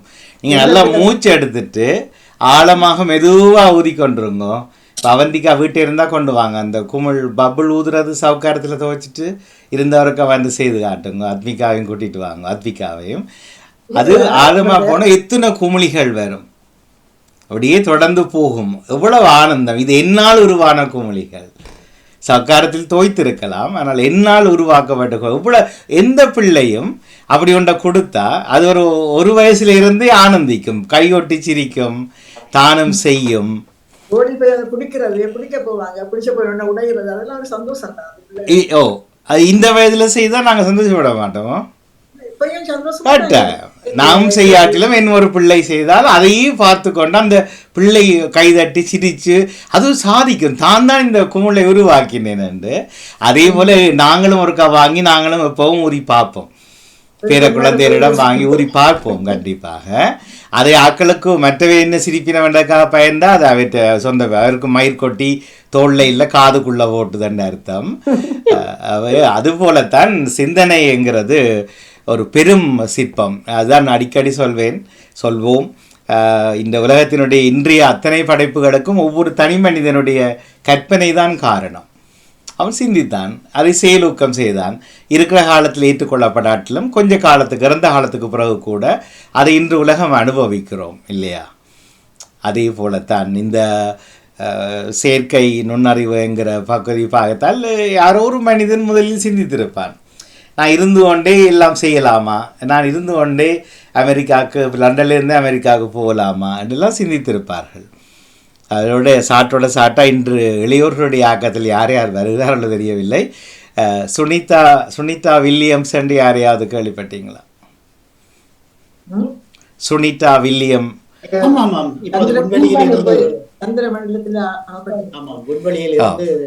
அங்க வரைக்கும் போக இல்லை. இடைக்குள்ளே ஒரு ஸ்பேஸ் ஸ்டேஷன் அமைத்திருக்கிறார்கள், விண்வெளி ஆய்வுக்கூடம். இடைக்குள்ள தான் இருக்குது. ஆனால் அதில் 3 வாரங்கள் அனுப்பப்பட்டவர் 9 மாதங்கள் இருந்தார். ஆனால் அவருக்கு எத்தனை வயது? 58 வயது. 9 ஆயிட்டுது. 59 வயதில் அவர் இன்னும் துள்ளி கொதித்து தான் மீண்டும் போவேன் என்கிறார். அவருக்கு சில விஷயங்களில் ஒரு சில அநீதிகள் கிடைத்தது, அதனால்தான் அது. ஆனால் அவர் பொருட்படுத்தவில்லை. இன்று இளையவர்கள் அதுதான் தலைப்பு எடுத்திருப்பார்கள், வெள்ளிக்கிழமை தலைப்பு. இன்று பாமுகத்தில் நீங்கள் பார்த்தால் அந்த வரலாறை அறிந்து கொள்ளலாம். இது இப்போ நடந்து கொண்டிருக்கிறபடியாக சொல்கிறேன், அதுதான் என்றல்ல. இது போலத்தான் எங்களுடைய வாழ்க்கை கூட எவ்வளவு காலம் மிச்சம் இருக்கோ அந்த காலத்தின் ஒவ்வொரு வினாடி துளிகளும் என்னுடைய அந்த விண்குமிழியில் உருவாக்கி மகிழ்கிற அற்புதங்கள் தான். செய்யாமல் இருந்துட்டு எனக்கு இடுப்புக்குள்ள நோகுது, எனக்கு குரல் சரியில்லை, வேறு யார் என்ன கம்ப்ளைண்ட் பண்ணீங்கள், அது நேரியில் பின்னால் தசை இறுகி போகுது, சிரிக்கலாமே யாருன்னு சொன்னால் எனக்கு தான் நண்டு. இதெல்லாம் காரணமாக இப்போ இப்படி 1000 பிரச்சனை எனக்குள்ளும் இருக்கும். உடனே யோசிப்பேன், இதெல்லாம் கடந்து போகிறது, இதுக்காண்டிட்டு தலைப்பு செய்தி போட்டு உட்கார்ந்துருக்கல அதெல்லாம் என்பதை போல. நவுலா சிவனான் அவர்கள் உற்சாகமாய் வாருங்கள். வணக்கம். காலை உற்சாக வணக்கம். வாங்கோ ராஜினி அவர்கள், கவனியுங்கோ. ஆமாம். சிந்தனைகள் எல்லாம் சிறப்பாக இருந்தது. வாழ்த்துக்கள். தர்சினியின் மயிர்கொட்டியில இருந்து கேட்டிருந்தேன். மயிர் கொட்டி என்று தான் சொல்லுவோம். அது காலப்போக்கில் மயிர்குட்டி ஆகினது ஒரு காலம், அப்படி மாறி சொன்னவர்களும் இருக்கிறார்கள் தான். அடுத்தது என்னுடைய சிந்தனை வந்து, அதாவது நாங்கள் எங்களுக்கு தோல்வி ஏதாவது ஒன்று வந்துட்டுதுன்னா, முடியும் என்று நினைச்சால் முயற்சி எடு, முடியாது என்று நினைச்சால் பயிற்சி எடு என்று. ஏனென்று கேட்டால் நாங்கள் முடியாது என்று சில நேரம் சொல்லிக்கொள்ளுவோம். அது என்ன பொறுத்தவரை பிழை என்று சொல்கிறேன். ஆனால் எங்களோட பயிற்சி எடுத்தால் சில நேரங்களில் சில விடயங்களில் நாங்கள் முன்னேறலாம் என்றது ஒரு கருத்து எனக்கு இருக்கிறது. உண்மை உண்மை எல்லாவற்றிலும் பொருந்தும். எது என்னால் முடியாதோ அது எனக்கு தேவை என்று விளங்கிவிட்டால் அந்த வினாடியிலிருந்து அதுதான் என்னுடைய முயற்சி. அது நாள் எடுக்கலாம். நீங்கள் சொன்னது சரி, அது நாங்கள் பிறக்க முன்பே கேட்ட வாசகம்தான். ஆனால் எங்கள் வாழ்க்கையில் செயலூக்கி பார்க்கலாம். என்ன முடியாது, என்னுடைய ஒரு பிழையான பக்கம், எனக்கு கூடாத குணம் ஒன்று இருக்குது. நீங்கள் என்னை பார்த்து எதையாவது சிரிச்சிட்டீங்களா, என்ன வெள்ளையாக மாற சொல்லி மட்டும் கேட்டுறாதீங்க. அது மட்டும் என்னால் செய்ய முடியாது. வேறு எதையாவது 100 மீட்டர் ஓடி வெல்ல முடியுமோண்டோ, அல்லது சந்திரமண்டலத்துக்கு போய் காட்டியோ உன்னால் முடியாது, உன்ற பரம்பரை அதுக்கு ஒத்தது இல்லைன்னு யார் சொல்லிட்டீங்களோ தெரியாமல் அதை செய்திருவேன். அது என்ற கெட்ட வழக்கம். அது அதை முடியாது என்று நாங்கள் விளக்க கூடாது என்று நினைக்கிறேன். நான் என்னுடைய வாழ்க்கையில நான் இந்த ஒரு வருஷமும் இங்கே பேங்கின் ஒரு ஓட்ட போட்டியில கலந்து ஓடுறேன்னா இந்த முறை இனி ஜூன் மாதம் தான். அதுக்கு இப்பவே பயிற்சி எடுத்தா தான் 5 கிலோமீட்டர் 30 நிமிடத்துக்குள்ள ஓடி முடிக்கணும். அவன் நேரம் 45க்குள்ள ஓடினா வெற்றி, ஆனா 30க்குள்ள ஓடினா தான் சிறப்பு. அந்த 1, 2, 3 கொடுப்பினா. எத்தனை கிலோமீட்டர் சரியாக சரியாக எத்தனை கிலோமீட்டர் சரியாக எத்தனை கிலோமீட்டர்? 5 கிலோமீட்டர். 5 கிலோமீட்டர் எவ்வளவு? 30 நிமிடத்துக்குள்ள ஓடலாம். 45 நிமிடத்திலே 30 நிமிடம் தொடக்கம் 45க்கு இடையில, ஆனா 30க்கும் 35க்கும் இடையில ஓடினா தான் அந்த வெற்றிக்கான அந்த கப்பு கொடுப்பார்கள். 1, 2, 3. சரி, எல்லோரும் குறிப்பு எடுத்துக்கொண்டு உங்கள் நாட்குறிப்பேட்டில் எழுதுங்கள். நாங்களும் ஒரு ஓடி பார்ப்போம். நிச்சயம். 45 1.5 மணி நேரத்தில் வந்தால் கூட பரவாயில்லை. இந்த வாரம் 3 கிலோமீட்டர், எனக்கு 3 கிலோமீட்டர் தான் 30 நிமிடம் எடுத்தது. 3 கிலோமீட்டர். எனக்கு தெரியும் இன்னும் நான் ஃபாஸ்டா பயிற்சி எடுக்க வேணும். இன்னும் 2 கிலோமீட்டர் போனா 40க்கு வந்துடுமല്ലോ. அப்ப கஷ்டம். அப்ப அந்த வெற்றி கோட்டு இல்லையே, 45க்குள்ள முடித்தால் வெற்றி தானே. அப்ப என்ன செய்யணும்டா, எங்களுக்கு உடல் தளர்வு அதுகளை எல்லாம் நாங்க பொருட்படுத்தாம கூடுதலா பயிற்சி எடுத்தால் என்ன பொறுத்தளவுல வரலாம். ஏனென்றால் நான் திங்கட்கிழமை பயிற்சி எடுக்க 3 கிலோமீட்டர் தான் நான் எனக்கு இந்த ஒரு சுற்று வட்டம் எனக்கு அப்படி ஓடக்கூடிய வசதி இருக்குது. அந்த அவ்வளோ 3 கிலோமீட்டர் எக்ஸ்ட்ராவாக 2 கிலோமீட்டருக்கு நான் வேறு பார்க்க போகணும். அப்போ இன்னும் 2. அப்போ இந்த 3 கிலோமீட்டரையும் ஓடி பார்ப்போம்னு பார்த்தா முதல் நாள் நான் ஓடிக்க 32 செகண்ட் 32 நிமிடம். அடுத்த நாள் ஓடிக்க அடுத்த நாள் உடனே ஓடிடாது, கொஞ்சம் காரணம் ஒன்றை விட்டு ஒரு நாளைக்கு ஓடிக்குள்ள எனக்கு 30 இல்லை முதல் ஓடிக்க 35, பிற ஓடிக்க 32, பிற ஓடிக்க நான் கிட்டத்தட்ட 3வது முறை 31க்கு கிட்ட வந்துட்டேன். அப்பவே யோசித்தேன் இன்னும் ஓடலாம்னு நினைச்சால் அந்த 30 மட்டும் 3 கிலோமீட்டர் மட்டும் எனக்கு களைக்கல எனக்கு இன்னும் ஓடலாம் என்ற ஒரு தெம்பு இருந்தது. அப்போ நான் இப்பொழுது நினைச்சேன் இனி 5 கிலோமீட்டரையும் ஓடி பார்த்தா தான் என்னுடைய கணக்கு தெரிய வேண்டும். அப்போ யோசித்தேன் ஏன் நாங்கள் பயிற்சி எடுக்காம இருக்கிறபடியா தானே அப்படி நினைக்கிறோம். பயிற்சி எடுத்தா இலகுவாகும் அது நான் நினைக்கிறேன். கண்டிப்பாக அது சிறப்பு. என்ன இப்போ மற்றவர்களும் குறித்து கொண்டீர்களா? எத்தனை கிலோமீட்டர் எத்தனை நிமிஷத்தில் ஓடணும்னு சொன்னார்களா? 45 நிமிஷத்துல 5 கிலோமீட்டர் 45க்குள்ள போனாதான். இல்லை, அது போட்டியை விடுங்க. போட்டி அது உங்கள் பக்கத்தில் இல்லை. இப்போ நாங்கள் வாழ்க்கைக்குள் வருகிறோம்.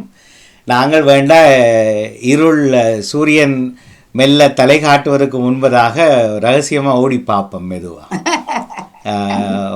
நானும் அதை திட்டமிட்டிருக்கிறேன். எனக்கு வழக்கால் தான் சிக்கல் வரும், ஆனால் இருந்தாலும் மெதுவாக ஓடி நான் நினைக்கிறேன் ஒரு மணி நேரத்துக்குள்ள ஓடினேன்னா நான் கட்டிக்காரன்னு நினைக்கிறேன். மெதுவாக ஓடி ஒரு 200-300 மீட்டர் கொஞ்சம் ஃபாஸ்ட்டாக ஓடினோம் என்றால் என்ன முதல் ஃபாஸ்ட்டாக எடுத்தோம்டா கஷ்டம் களைச்சி போவோம். அப்போ முதல் இந்த ஜோக்கிங் மாதிரி ஓடி ஓடி ஓடி கொண்டு போய் இடையிடையாக இங்கே தெம்பு வருதோ அந்த நேரம் ஃபாஸ்ட்டாக எடுத்து கடைசி நேரத்தில் ஃபாஸ்ட்டாக எடுத்து கொண்டு வந்தால் ஓடலாம். அப்போ என்னுடைய எய்ம் வந்து நான் இப்போ 29க்குள்ள இந்த 3 கிலோமீட்டரை முடிச்சேனண்டா அப்புறம் 2 கிலோமீட்டருக்கு பாப்பா மண்டி இருக்கிறேன். ஏன்னு கேட்டால் பேருந்து அதாவது 3 கிலோமீட்டர் தாண்ட தாண்ட பேருந்து வேகம் குறையும் எங்களுக்கு. கண்டிப்பாக. அப்ப அதனால யோசிச்சு பார்த்தனே. ஆனா இந்த முறையும் ஒரு 2 அப்ளை பண்ணியாச்சு, கட்டாம விடணும். அதுபோலத்தான் நீங்கள் சொன்ன சிந்தனையின்படி இதுவும் ஒன்று. இது போல ஒவ்வொரு விஷயத்தையும் அதுக்காக எல்லாரும் ஓடித்தான் அது செயலில் பயிற்சி எடுக்கணும் இல்லை, என்ன எங்களுக்கு இருந்தால் நல்லது என்று நினைக்கிறோமோ அது அத்தனையும் நாங்கள் முயன்றால் அதான் இயலாதோர் அனைவருமே முயலாதோர் என்பதும் தெரிந்த விஷயம்தான் இல்லையா? இல்ல ஒவ்வொருத்தருக்கும் ஒவ்வொரு ஆற்றல் இருக்கு. சில பேர் ட்ரோயிங்ல நல்லா கருவினேன், சில பேர் ஓடுவினேன், சில பேர் நல்லா கவிதை எழுதுவினேன். ஏதோ ஒவ்வொரு ஆற்றலுக்கு நாங்கள் அந்த ஆற்றல் எங்களுக்குள்ள வளர்த்து கொள்ள வேணும். அதான் மயிர்கொட்டு சிந்தனையில் எங்கள் எல்லோருக்குமே மற்றவர்களை பற்றி விமர்சிப்பது தெரிந்த விஷயம், எல்லோருக்கும் தெரிஞ்ச விஷயம். நாம மயிர்கொட்டிகளை அகற்றுவது போலத்தான் இதே விஷயத்தை என்ன முடியாது என்று நினைக்கிறோமோ. இப்போ ஒவ்வொருவருடைய வாழ்க்கை வெவ்வேறானது, ஒருவரோடு ஒப்பிட்டு அதை செய்ய முடியும். நான் செய்கிறேன் நீங்கள் செய்ய முடியாது. நீங்கள் கடைசியாக சொன்னீங்கள் ஒவ்வொருவராலும் ஏதோ ஒவ்வொன்று முடியும். அதை நாங்கள் முயன்று எங்களுக்கு நாமே மகிழ்ச்சியை தேடிக்கொள்ளணும். மற்றவர்கள் தர அத்தாட்சி பரிசு வெண்டேனா தோற்றியனா அதெல்லாம் அப்புறம். இப்போது எங்களுக்கு தேவை நான் மகிழ்கிறேனா என்கிறது தான். இப்போ நேற்றைய பொன்மாலை பொழுது 515வது அரங்கு மிகச்சிறப்பு பெற்றது. அதில் நான் சொல்லியிருந்தேன் இது எந்த சொந்த விருப்பம், அதில் உங்களையும் சேர்க்கணும் என்று ஆசைப்படுறேன். அதுதான் அரங்குக்கு வந்திருக்கேன். அதில் வழிகள் இருக்குது, ஆனால் அதை நான் சந்தோஷமாக எடுக்கிறேன். நான் அவே எனக்கு சின்ன வயசில் இப்படி எல்லாம் என்னை கூப்பிட்டு மேசையெல்லாம் போட்டு எங்களை எல்லாம் ஊக்குவிக்க மாட்டார்களான்னு ஏங்கியதை இன்று நானும் இன்னொருவர் மூலமாக அனுபவித்து கை கொட்டி சிரித்து வருகிறோம் என்பதை போல நாங்கள் வாழுகிற ஒவ்வொரு பகுதிகளிலும் நகலாவர்களே உங்களைப் போல ஒவ்வொருவரும் இங்கே இருக்கக்கூடிய நாங்கள் ஒவ்வொருவருமே எங்கள் மகிழ்ச்சிக்கு என்னென்ன தேவையோ அது முடியாமை என்று வேறொருவர் சொல்லியிருப்பார், அது வேறு விஷயம். அனுபவிக்க வேண்டும். சிறப்பான சிந்தனை. வழிகள் இருக்கும்போதுதான் வழிகள் திறக்கும் என்று சொல்லுவார்கள். அந்த வகையிலேயே கட்டாயமா வழி இருந்தாலும் ஆனால் எங்கேயோ ஒரு வழி திறக்கும் என்று நினைச்சு கொண்டா அது எங்களுக்கு மகிழ்ச்சியை தரும். நிச்சயம் நீங்க சொன்ன மாதிரி நானும் ஒரு மனிதன் வாழ்க்கை வந்து மகிழ்ச்சியில தான் தங்குகிறது. ஒரு மணித்துளி மகிழ்ச்சி கிடைச்சாலும் 1000 ஆண்டு வாழலாம் என்ற மாதிரி, அதாவது 1000 ஆண்டுன்ற உபமானம் சொல்றோம், அவ்வளவு வாழ மாட்டோம். ஆனா ஒரு ஆயுள் கூட வரக்கூடிய வாய்ப்புங்களுக்கு இருக்கும். அதனுடைய மகிழ்ச்சி எனக்கும் அப்படித்தான். நான் எப்போதுமே பாசிட்டிவான ஒரு எண்ணத்தை நினைக்கிறேன். மகிழ்ச்சியைக்காகத்தான் நாங்கள் வாழுவோம். அதுக்காக எங்களால் என்ன செய்ய முடியுமோ அது எங்களுக்கு இயன்ற அளவுக்கு செய்தோம்டா எங்களுக்கு மகிழ்ச்சியா இருக்குமென்றதான் என்னுடைய ஒரு இதாயும் இருக்கிறது. நன்றி நன்றி. மகிழ்ச்சி. அதே மகிழ்ச்சியை நாங்கள் வாழ்வியலாக்குவோம். நன்றி நகுலா அவர்களே. நன்றி. நான் கலைக்க தொடங்க தஜினி, நீங்க தான் தொகுப்பாளர். இன்னும் மிக்க நன்றி. அவருக்கு என்னுடைய மசுக்குட்டி கதையில் இருந்துதான் கேட்டிருந்தாருன்னு சொன்னார். மசுக்குட்டி கதைக்கும் வாழ்த்துக்கள். மசுக்குட்டி மயிர்கொட்டி நிறைய ரெண்டும் சரிதான். எல்லா பேரிலும் ஒரு அழகி இருக்குது. மிக்க நன்றி நகுலாசிரநாதன். மயிர்குட்டியில ஒரு கருத்து என்னன்னா, மயிர்குட்டி கையில பட்டால் கடிக்கும், இந்த சாம்பலை போட்டால் அது நேவிஸ் அவர்கள் சொல்லியிருந்தார்கள். அது நாங்க முந்தின காலத்துல. ஓகே, நன்றி.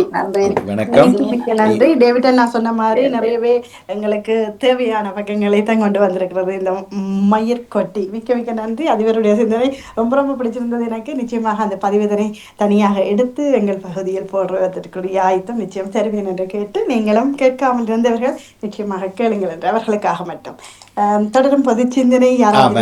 நேவிஸ் அவர்கள் ஏன் டேவிட் அண்ணா கதைக்கும் போது சிரித்து கொண்டு இருந்தார் என்பதை இப்போ கேட்போம். தெரியா, நீங்கள் சொன்னால் தான் தெரியும் எங்களுக்கு. டேவிட் அண்ணா சொன்னார், இப்போ நாங்கள் முந்தி எழுதுகிற நாங்கள் இப்போ எழுதாமலே என்கிற போது ஒரு அழகான ஒரு புன்சிரிப்பொண்ணு உங்களோட முகத்தில் ஓடிக்கொண்டே இருந்துச்சு. உண்மைதான். அந்த நாள்ல நாங்க பார்த்து அதை புத்தகத்தை கூட பார்த்து அப்படியே எழுதி கொண்டு சொல்லிக்கொண்டு வந்தோம். இப்ப நீங்க எங்களை செதுக்க அந்த கருத்துக்களை எடுத்து எங்களோட மனதுல என்ன வருதுதோ அதை நாங்க சொல்ல முடியாம நாங்க குறிப்பாக எழுதி வச்சுதான் சொல்றோம். என்னன்னு சொன்னா அது மறந்துடுவோம் தானே, அதனால ஞாபகமாக இந்த குறிப்பு புத்தகங்களில எல்லாம் எழுதி வச்சுக்கிட்டே வர எத்தனையோ கொப்பிகள் புத்தகங்கள் இருக்குது. அந்த நாட்டுல பாட்டு எழுதுனது, இந்த நாட்டுல சிந்தித்து எழுதுனது ரெண்டும் வச்சு கொண்டு வரோம். அதுக்கு ஒரு மறக்க முடியாத சந்தர்ப்பம். எங்களோட பிள்ளைகளுக்கு பாய்ப்பாங்களோ தெரியாது, வச்சுட்டு போறோம். எங்களோட காலத்துக்கு பிறகு என்ன செய்வார்களோ தெரியாது இதெல்லாம். ஆனா இந்த பாமுகம் வந்த பிறகு ஒரு பதிவாக இதுல இருக்கும்ன்றது எங்களுக்கு ஒரு நம்பிக்கை. ஆகவே இல்லை, அது சரி, அது நம்பிக்கை தானே. ஆனால் நான் கனோகா வருஷங்களுக்கு முன்னே நான் எழுதி பிறகு அதை படிக்கிறது உண்டு.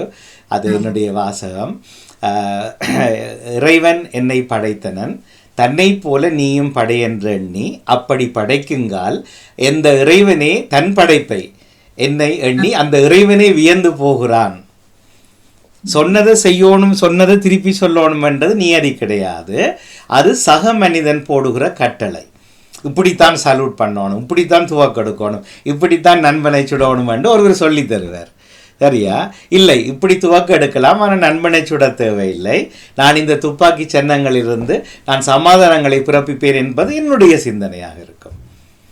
சரியா? இப்போ நீங்கள் சொன்னதை நான் உள்வாங்கினேன். இதை கனகாலம் முந்தி சொல்ல நான் முரண்பட்டு கொண்டே வருவேன். ஒரு புத்தகம் வெளியிட்டிருக்கிறார்கள் திருச்சியிலிருந்து. அந்த புத்தகம் எல்லோரும் வாங்குவோம். அதில் கால அட்டவணை இருக்கும். அதன்படி தான் நாங்கள் இன்றைக்கு இந்த சிந்தனை, இந்த ஞாயிறு இந்த சிந்தனை என்று இருக்கு. நான் அதை ஏற்றுக்கொள்கிறேன். நான் அதில் இப்போ அது கனகாலமாக போயிட்டு தானே. ஆனால் நான் அப்போவிலிருந்தே ஏன் மனிதன் இப்படி, ஏன் நான் திருவள்ளுவர் எழுதின திருக்குறளையே சொல்லி கொண்டிருக்கிறேன். நம்முடைய திருக்குறள் எங்க என்பது போலத்தான். ஏனென்றால் ஒருபோதும் இதில் ராஜினி அவர்கள், டேவிட் அவர்கள், நெய்ஸ்திரிப் அவர்கள் இயேசுவை கடவுளாக வணங்குவர் இருக்கிறீர்கள்.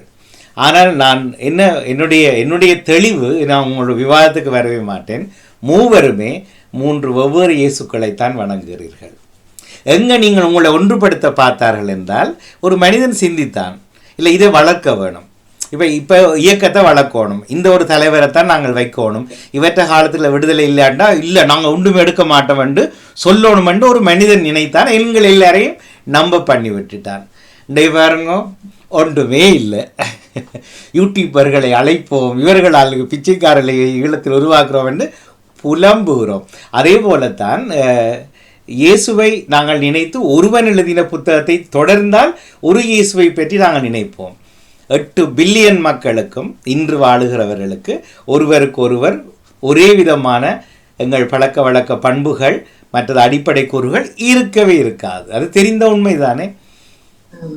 அப்படி இருக்கும்போது எப்படி ஒரு இறைவன் என்பது அவர்களுக்கான இறைவன், அவருடைய பேர் இயேசு கிறிஸ்துவாக இருக்கலாம், அது நான் மறக்க மாட்டேன். ஆனால் என்னுடைய வாழ்க்கை அனுபவம் எனக்கு தருகிற எனது ஆண்டவர் எனக்கு தந்த அனுபவம் நெய்சில்ப் அவர்களுக்கு வேறு, டேவிட் அவர்களுக்கு வேறு, ராஜினி அவர்களுக்கு வேறு. அதை எப்போ புரிந்து கொள்வோம்? அந்த மயிர்கொட்டு சிந்தனை தான், என்னுடைய பகுத்தறிவு தான் வேலை செய்ய வேணும். இறைவன் நெய்சில்ப் அவர்கள் சொல்லித்தர தேவையில்லை. என்னுடைய இறைவன் என்னுடைய இறைவன், அவருடைய பேரும் நெய்சில்ப் அவர்கள் சொல்லுகிற பேரும் ஒன்றுதான். ஆனால் அவர் தந்த படைப்பு நான் வேறு, அவர் தந்த அனுபவங்கள் வேறு. அதை நான் அவருக்கு நன்றியாய் திருப்பி உச்சரிக்கிற போது எனக்கு புத்தகங்கள் தேவையில்லை. அதனால்தான் அப்போவே நான் யோசித்தேன், பிளவர்றோம். ஆனால் அப்புறம் சண்டையாக போகுது, ஆனால் சமயத்துக்கு எதிர் தான், அதில் மாற்று கருத்துக்கு. ஆனால் கிறிஸ்தவத்துக்கோ சைவத்துக்கோ இஸ்லாமுக்கோ நான் எதிரில்லை, அது அவர்களுடைய பிரச்சனை. ஆனால் சமயங்கள் மனிதனை சுயமாக சிந்திக்க விடவில்லை என்பதில் நீங்கள் நம்ப வேண்டாம், யாரும் மாறவும் வேண்டாம். உங்களுக்கு நான் பிரச்சனை. ஆனால் என்னுடைய நம்பிக்கை, திருக்குறளை படித்தால் தொடர்ந்தும் அதையே ஒப்புவித்தால் என்னால் 2 வரி திருக்குறள் வேண்டாம், 2 வரி சுயமாக எழுத முடியாமல் போய்விடும். உதாரணமாக நவலாசிரியர் சொல்லும்போது ஒரு பாட்டு வந்தது, பாட வேண்டாமே, அப்போது அவந்திக்கா மட்டும்தான் இருந்தார். இப்போ அபிராமி வந்தபடி அபிராமி பிளத்து சிரிப்பார், சிரிப்பணி பாட்டு இல்லை. அது எப்படி என்றால், பழகு பழகு வாழ பழகு பயிற்சி ஏடு பயிற்சி தினந்தோறும் பயிற்சி எடு. இது நகுலா அவர்கள் சொல்ற போது எனக்கு வந்த புதிய பாடல். ஆனா உல்டா பாடல் தான். யாருக்கு தெரியுது இந்த ஒரிஜினல் பாட்டு? ஞாபகத்துல வருதுல, பழகு பழகு ஆசை பழகு. அது படகு படகு என்று வரும். பழகு ஆசை படகு போவோமா ஊர்கோல. அதை நான் பழகு பழகு வாழ்க்கையை பழகு, அதில் பயிற்சி எடுத்து தினமும் பயிற்சி எடுத்து பழகு பழகு என்கிறதை நான் நினைத்து கொண்டேன். ஆனால் பார்த்தேன் இல்லை, இன்றைக்கு அமைதியாக பாடக்கூடாது அப்படின்னு. ஆனால் வேறு எங்கேயாவது பார்க்கல, ரோட்டில் நடக்கல நான் பாடிக்கொண்டே போவேன். இதே மாதிரிலாம் நிறைய பாடுவேன். அதுக்காக நான் நம்புகிற, நீங்கள் எல்லாரும் நம்புகிற அந்த கடவுள் எனக்கு தந்த சுயமான அனுபவத்தை நேசிப்பவர்கள் சொன்னதை பின்பற்றி நான் சொன்னால் நானே தப்பு பண்ணுகிறேன். அதாவது டயபிட்டிஸுக்கு கொடுக்குற கொலுசை எல்லாருக்கும் பொருந்தாது, ஆனால் கொடுக்குறாரு. ஏன்னா அவர்கள் விற்க வேண்டும். இப்போ இதில் நாங்கள் 10 பேர் நீரிழிவு நோயால் தொடர்ந்து கொண்டு வாழ்க்கை இருக்கிறோம் என்றால் எங்கள் எல்லோருக்கும் ஒரே விதமான குடிசை பேர்கள்லாம் தருவார். கூட குறையத்த அரைவாசி எடுங்கோ, 1 எடுங்கோ, 2 எடுங்கோ என்று மாற்றி விடுவார்கள். ஆனால் அது வேலை செய்யாது. வெந்தயம் காலையில் குடிக்கிறதுன்னா நான் ஒரு 20 வருஷத்துக்கு மேலே குடிக்கிறேன். ஆனால் ஒவ்வொரு பிளட் டெஸ்ட்லேயும் சொல்லுவார்கள், மிஸ்டர் மோகன் you sugar level is high, what is happening. ஆனால் இன்னும் ஒருவர் சொல்கிறார், இதில் இருக்கிற ஒரு உறவினுடைய ஒரு கணவரே வந்து சொன்னார், ஏதோ 30 நாள் வெந்தயம் குடித்தாராம், சுகர் குறைஞ்சி போச்சாம். அப்போ வடிவ விளங்குது இல்லை, ஒரே இறைவன் தான். அவரவருக்கு தந்த அனுபவம் வேறு அல்லவா? அதைத்தான் பரவாயில்ல, இன்னொரு 3 வருஷம் எடுங்கோ, ஆறுதலா யோசிக்க தொடங்குங்கோ. இறைவன் தான் அது. அந்த சக்தியை நான் மறக்கவே மாட்டேன். அதை குழப்புறது சமயங்கள். யார் சமயம் என்றால் ஒரு மனிதன், என்னை போல ஒரு மனிதன், ஒரு ஆளுமை மிக்கவர் அதிகாரத்தினால் குழப்பி விட்டு இப்படித்தான் படியுங்கோ, இப்படித்தான் செலவிட்டு அடியுங்கோ என்று சொல்லிவிட்டார்கள். இது நாங்கள் எங்களோட வாழ்க்கையை சமயத்தை விட்டு வாழ்க்கைக்கு கொண்டு வருவோம். புத்தகத்தை படிக்கிற ஒவ்வொருவரும் ஒரே வினாத்தாளுக்கு தான். இப்போ யார் இப்போ லண்டனில் வந்து O லெவல் பரீட்சை நடக்க போகிறதுன்னு வைங்கோ, 1.5 மில்லியன் பிள்ளைகள் ஒரே பரீட்சைத்தாளே எடுப்பார்கள். அவர்கள் கிட்டத்தட்ட 11 வருஷம் படிச்சிருப்பார்கள். ஆனால் யோசிங்கோ, இவர்கள் இன்னும் ஒரு 10 வருஷத்துக்கு பிறகு ஒரே மாதிரியாக வாழ்வார்கள், ஒரே மாதிரி தான் சம்பளம் எடுப்பார்களோ? அவரவருடைய ஆற்றலுக்கு ஏற்ப ஒரே விதமாக படிப்பிச்சு, ஒரே டீச்சர் படிப்பிச்சு, ஒரே விதமான சோதனை எடுத்து நாங்கள் பாஸ் ஃபெயில் 2ஆம் 3ஆம் பிள்ளை என்று எடுத்து போனாலும் கூட வாழ்க்கை என்பது என்னுடைய சுயமான அனுபவத்தில் தான் வரப்போகிறது. என்னை விட நல்லா படித்து பாஸ் பண்ணின ஒரு பிள்ளை நான் ஒரு 20ஆம் பிள்ளையாக வந்திருப்பேன். ஆனால் 10 வருஷம் கழித்து பார்க்கல அவர் வேலை தேடி கொண்டிருப்பார். நான் ஒரு வேலையை விட்டு அடுத்த சம்பளம் கூடின வேலைக்கு அப்ளை பண்ணி போட்டிருப்பேன். எனக்கு வேலை தேடி வரும். அவர் நல்லா படித்தார். அப்பேன் ஆற்றல்கள், இறைவன் தந்த அனுபவங்கள் வேறு வேறானவை. அப்போ இப்போ சொல்லுங்க, நேஸ்டில் அவர் சொன்னதை நான் சொல்லலாமா திருப்பி? ஒரு சிறிய உதாரணம், இப்ப நீங்க ஒரு கவிதை தலைப்பை தாரீங்க, இப்ப நீங்க சொல்றதுக்கு ஒரு கவிதை தலைப்பை நீங்க தாரீங்க, எல்லாரும் ஒரே மாதிரி எழுதுறது இல்லை. அந்த தலைப்புக்குள்ளாக அவருடைய மனதில பட்ட மாதிரி, அவருடைய சிந்தனைக்கு வர மாதிரி வேற வேறையாக அந்த தலைப்புகள் சுவையா இருக்கும் கேட்போனுக்கு. ஆமா, கடைசி கிழமை வந்து அந்த வயோதிகம் பரமரபு வயோதிகம் என்ற தலைப்பில எல்லாரும் ஒரே மாதிரி எழுத இல்லை. அவர்கள் அந்த பகுப்பு வேற எழுதும் போது பல விஷயங்களை அதுல கொண்டு வந்தாங்க. அந்த வேறு வேறாய் அந்த ஒவ்வொரு மனிதன் எழுதுவதற்கு காரணம் அவனுடைய அனுபவங்கள், அவனுடைய பட்டறிவுகள் தான். இப்ப உதாரணமா போச்சு என்று ஒரு தலைப்பை கொடுப்போம் என்று வைப்போமே. போச்சு என்றால் இப்போ ஜேசி மணிவண்ணர் எழுதுவார்கள், என்னுடைய சந்தோஷம் போச்சு, அம்மா அப்பா தந்த வாழ்க்கை போச்சு, இந்த வேலை போச்சு. நேவிசிப்பவர் எப்படி எழுதுவார் என்றால், என்னிடம் இருந்த வெக்கம் போயிட்டுது, போச்சு வெக்கம் தொலைந்தது, நான் பயந்து நிற்பேன், இருட்டில் பயப்படுவேன், போச்சு இன்றோடு பாருங்க, ரெண்டும் வேறு வேறு எல்லாம் கருத்துகள் வரும். அது மாதிரி தான் நாங்கள் எங்களை அதே போல இப்ப தர்ஜினி அவர்கள் எழுதுற தமிழர் எழுதுறாருன்னா அவர் பூரியூர் போச்சுன்னு சொல்லி. சரி, அப்ப அதே தான் அது. அப்ப அதுக்கு காரணத்தை தான் நாங்கள் கண்டுபிடிக்கணும். எங்களுடைய அனுபவங்கள் ஒரு மனிதன் சொல்லி என்னை ஆட்படுத்த முடியாது. அது சமயம் என்றதை எடுத்துட்டு மிச்சத்துக்கு கொண்டு வாங்க. இப்ப கவிதையை கொண்டு வந்த மாதிரி வாழ்க்கை. இப்போ ஒவ்வொருவரும் 60 வயதுகள் கடந்திருக்கிறோம். பெரும்பான்மையாக எல்லாரும் வாசிப்பேர் இளையவர்கள் இருக்கிறீங்க, இளமனது படைத்தவர்கள் இருக்கிறீர்கள். இப்போ என்று சொன்னால் எங்களுடைய அனுபவங்கள் வேறானவை. நான் அடைந்து வந்த கரடு புரடான பாதைகள் வேறானவை. சில வேளை நான் சந்தோஷப்பட்டிருப்பேன். இப்போ நான் அம்மா அப்பாவோட வாழ்ந்த காலத்தில் அப்பாவோட குறைவு அம்மாவோட நான் நினைக்கிறேன் கஷ்டங்கள் பெருசாக தெரியல, எனக்கு இது விளங்க இல்லை. ஆனால் அப்பா ஒரு கூலி தொழிலாளி, ஆனால் எங்களை வாழ வைத்தார். ஆனால் நான் தனியாக புறப்பட்ட போது திருமணத்துக்கு முன்னமே வாங்காத அடி இல்லை, லண்டனில் வாங்காத அவமானம் இல்லை, எனக்கு வேலை செய்ய டீயே போட தெரியாது. சரியா? அப்போ அதே மாதிரி தான் ஒரே அம்மாட்ட வளர்ந்து எங்கள்ட 8 பிள்ளைகளும் இருப்பினோம் நினைக்கிறீங்களா? அனுபவங்கள் அதே மாதிரி. இப்போ நீங்கள் ஒருவர் கஷ்டப்பட்டு வாழ்ந்து இன்றைக்கு பிரான்ஸில் வந்து பெரிய அளவில் இருப்பீங்க, அப்படி இருந்தும் கஷ்டங்களை சொல்ல. ஆனால் எனக்கு என்ன, எல்லா வாழ்க்கையும் இருக்குதுன்னு நினைப்போம். ஆனால் அதே நேரம் இன்னும் ஒருவர் செல்வ செழிப்போடு வாழ்ந்துட்டு பிரான்ஸுக்கு வந்துட்டு இன்றைக்கு ரொம்ப நொடிந்து போய் பில் கட்டுறதுக்கு கூட கஷ்டங்கள், கடன், என்ன நடக்குது? இதுக்கு என்ன வித்தியாசம்? ஒரே ஆண்டவன் தானே. ஆனால் ஆண்டவர் ஒவ்வொருவருக்கு தருகிற அனுபவங்கள் வெவ்வேறானவை. அதனால்தான் 3 பேரையும் சொல்லி போட்டு சொன்னேன். நாம் வணங்குகிற இயேசுநாதர், நாம் வணங்குகிற சிவபெருமான், நாம் வணங்குகிற அல்லாஹ் என்பது கடவுள் அல்ல, அது கடவுளுக்கான பெயர். இருந்தாலும் கடவுளை அவர்கள் எமக்கு தந்தது. ஒரே ஆக்கள் ஒரே கடவுளை வெவ்வேறு அனுபவங்களில் தான் பார்ப்போம். சரி, 3 வருஷம் இன்னும் இருக்குது, தாராளமாக நேரம் எடுத்து யோசிங்க. சரி, மகிழ்ச்சி. நேரமும் 9:19க்கு சொல்லுங்க, எதை சொல்ல நினைச்சீங்க கடைசியில்? இல்லை, ஏற்றுக்கொள்ள கஷ்டமா இருக்கும், என்ன பழக்கப்பட்டுட்டோம். அது இன்னும் கொஞ்ச நாள் போக சொல்லுவார். அடிமேல் அடி அடித்தால் அவன்டிக்கா சொல்லுங்க. அடிமேல் அடி அடித்தால்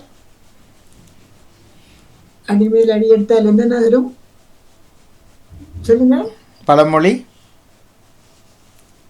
ஆனால் இப்போ டான்ஸில் ஏதாவது கேட்டால் டக்குன்னு சொல்லுவார் வேற. ஓகே, அடிமேல் அடி அடித்தால்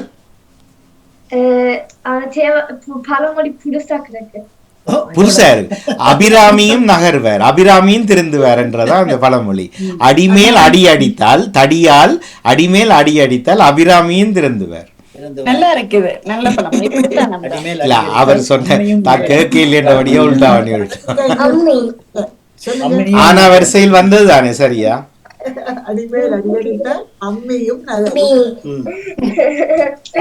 அது அம்மி மட்டும் பிள்ளையா போட்டா அபிராமி தான். அதுதான் சரியா? ஒரு சின்ன டேவிட் அண்ணாவாம் சொல்லுங்க. என்று சொல்லி சொன்னால் கடவுள் இல்லை என்று சொல்லி இருந்தீர்கள், அது தவறு. நாங்கள் கோட் என்றோம் ஆங்கிலத்துல, தமிழ்ல கடவுள் என்றோம், இறைவன் என்றோம். அவன் இவன் சொல்றான், யூதன் சொல்றான் யெகோவான்னு சொல்லி சொல்றான். அரபு மொழியில அவன் யூதன் சொல்றான் யெகோவான்னு சொல்லி.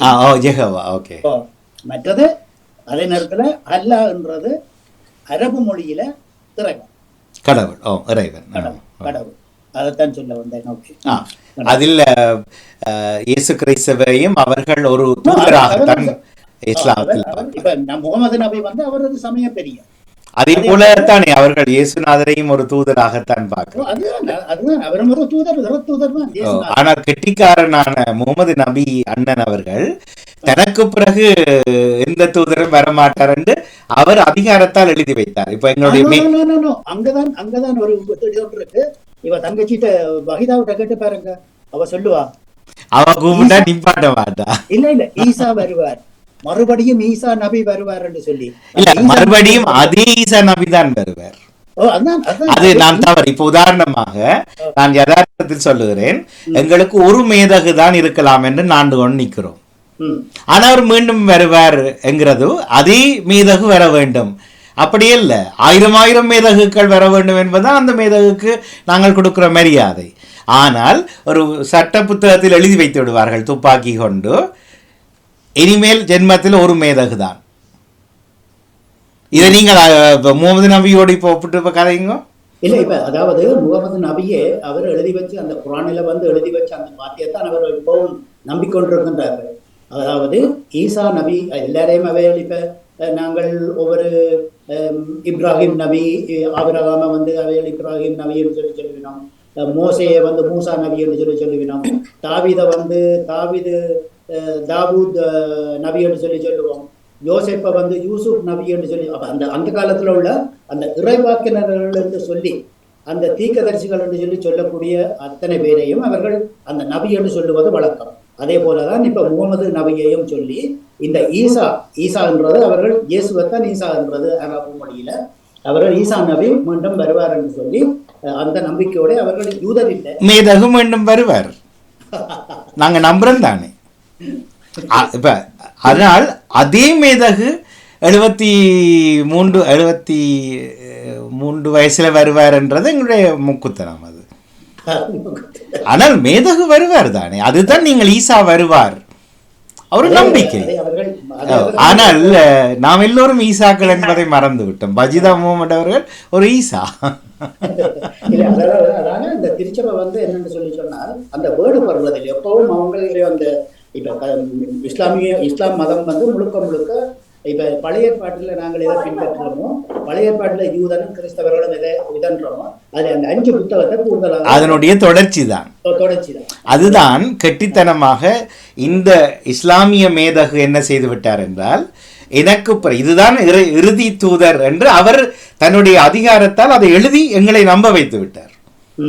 ஆனா அது போய் அப்படி இறைவன் அப்படி இருக்க முடியாது. வடிவா சிந்திங்க, இறைவன் அப்படி இருக்க. ஆனா ஒரு மனிதனுடைய கற்பனை, அது அவனுடைய அதிகாரம். இனிமேல் ஒரு மேதகு வரையிலாது.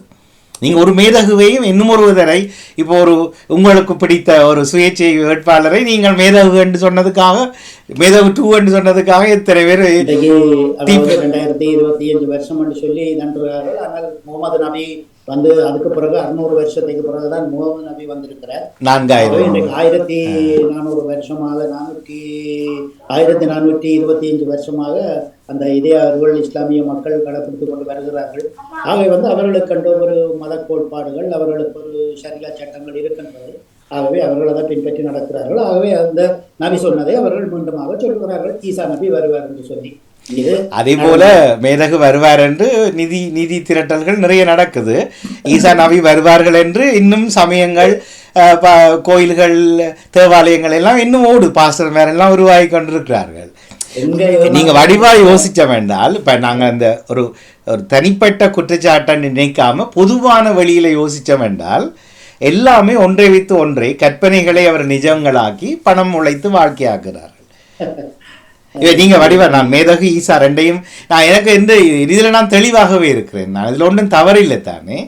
அப்ப ஈசாவும் வருவார் என்ற நம்பிக்கையோடு காலை எழுகிறோம், தேவாலயங்களை திறந்து வழிபாடுகளை செய்கிறோம்.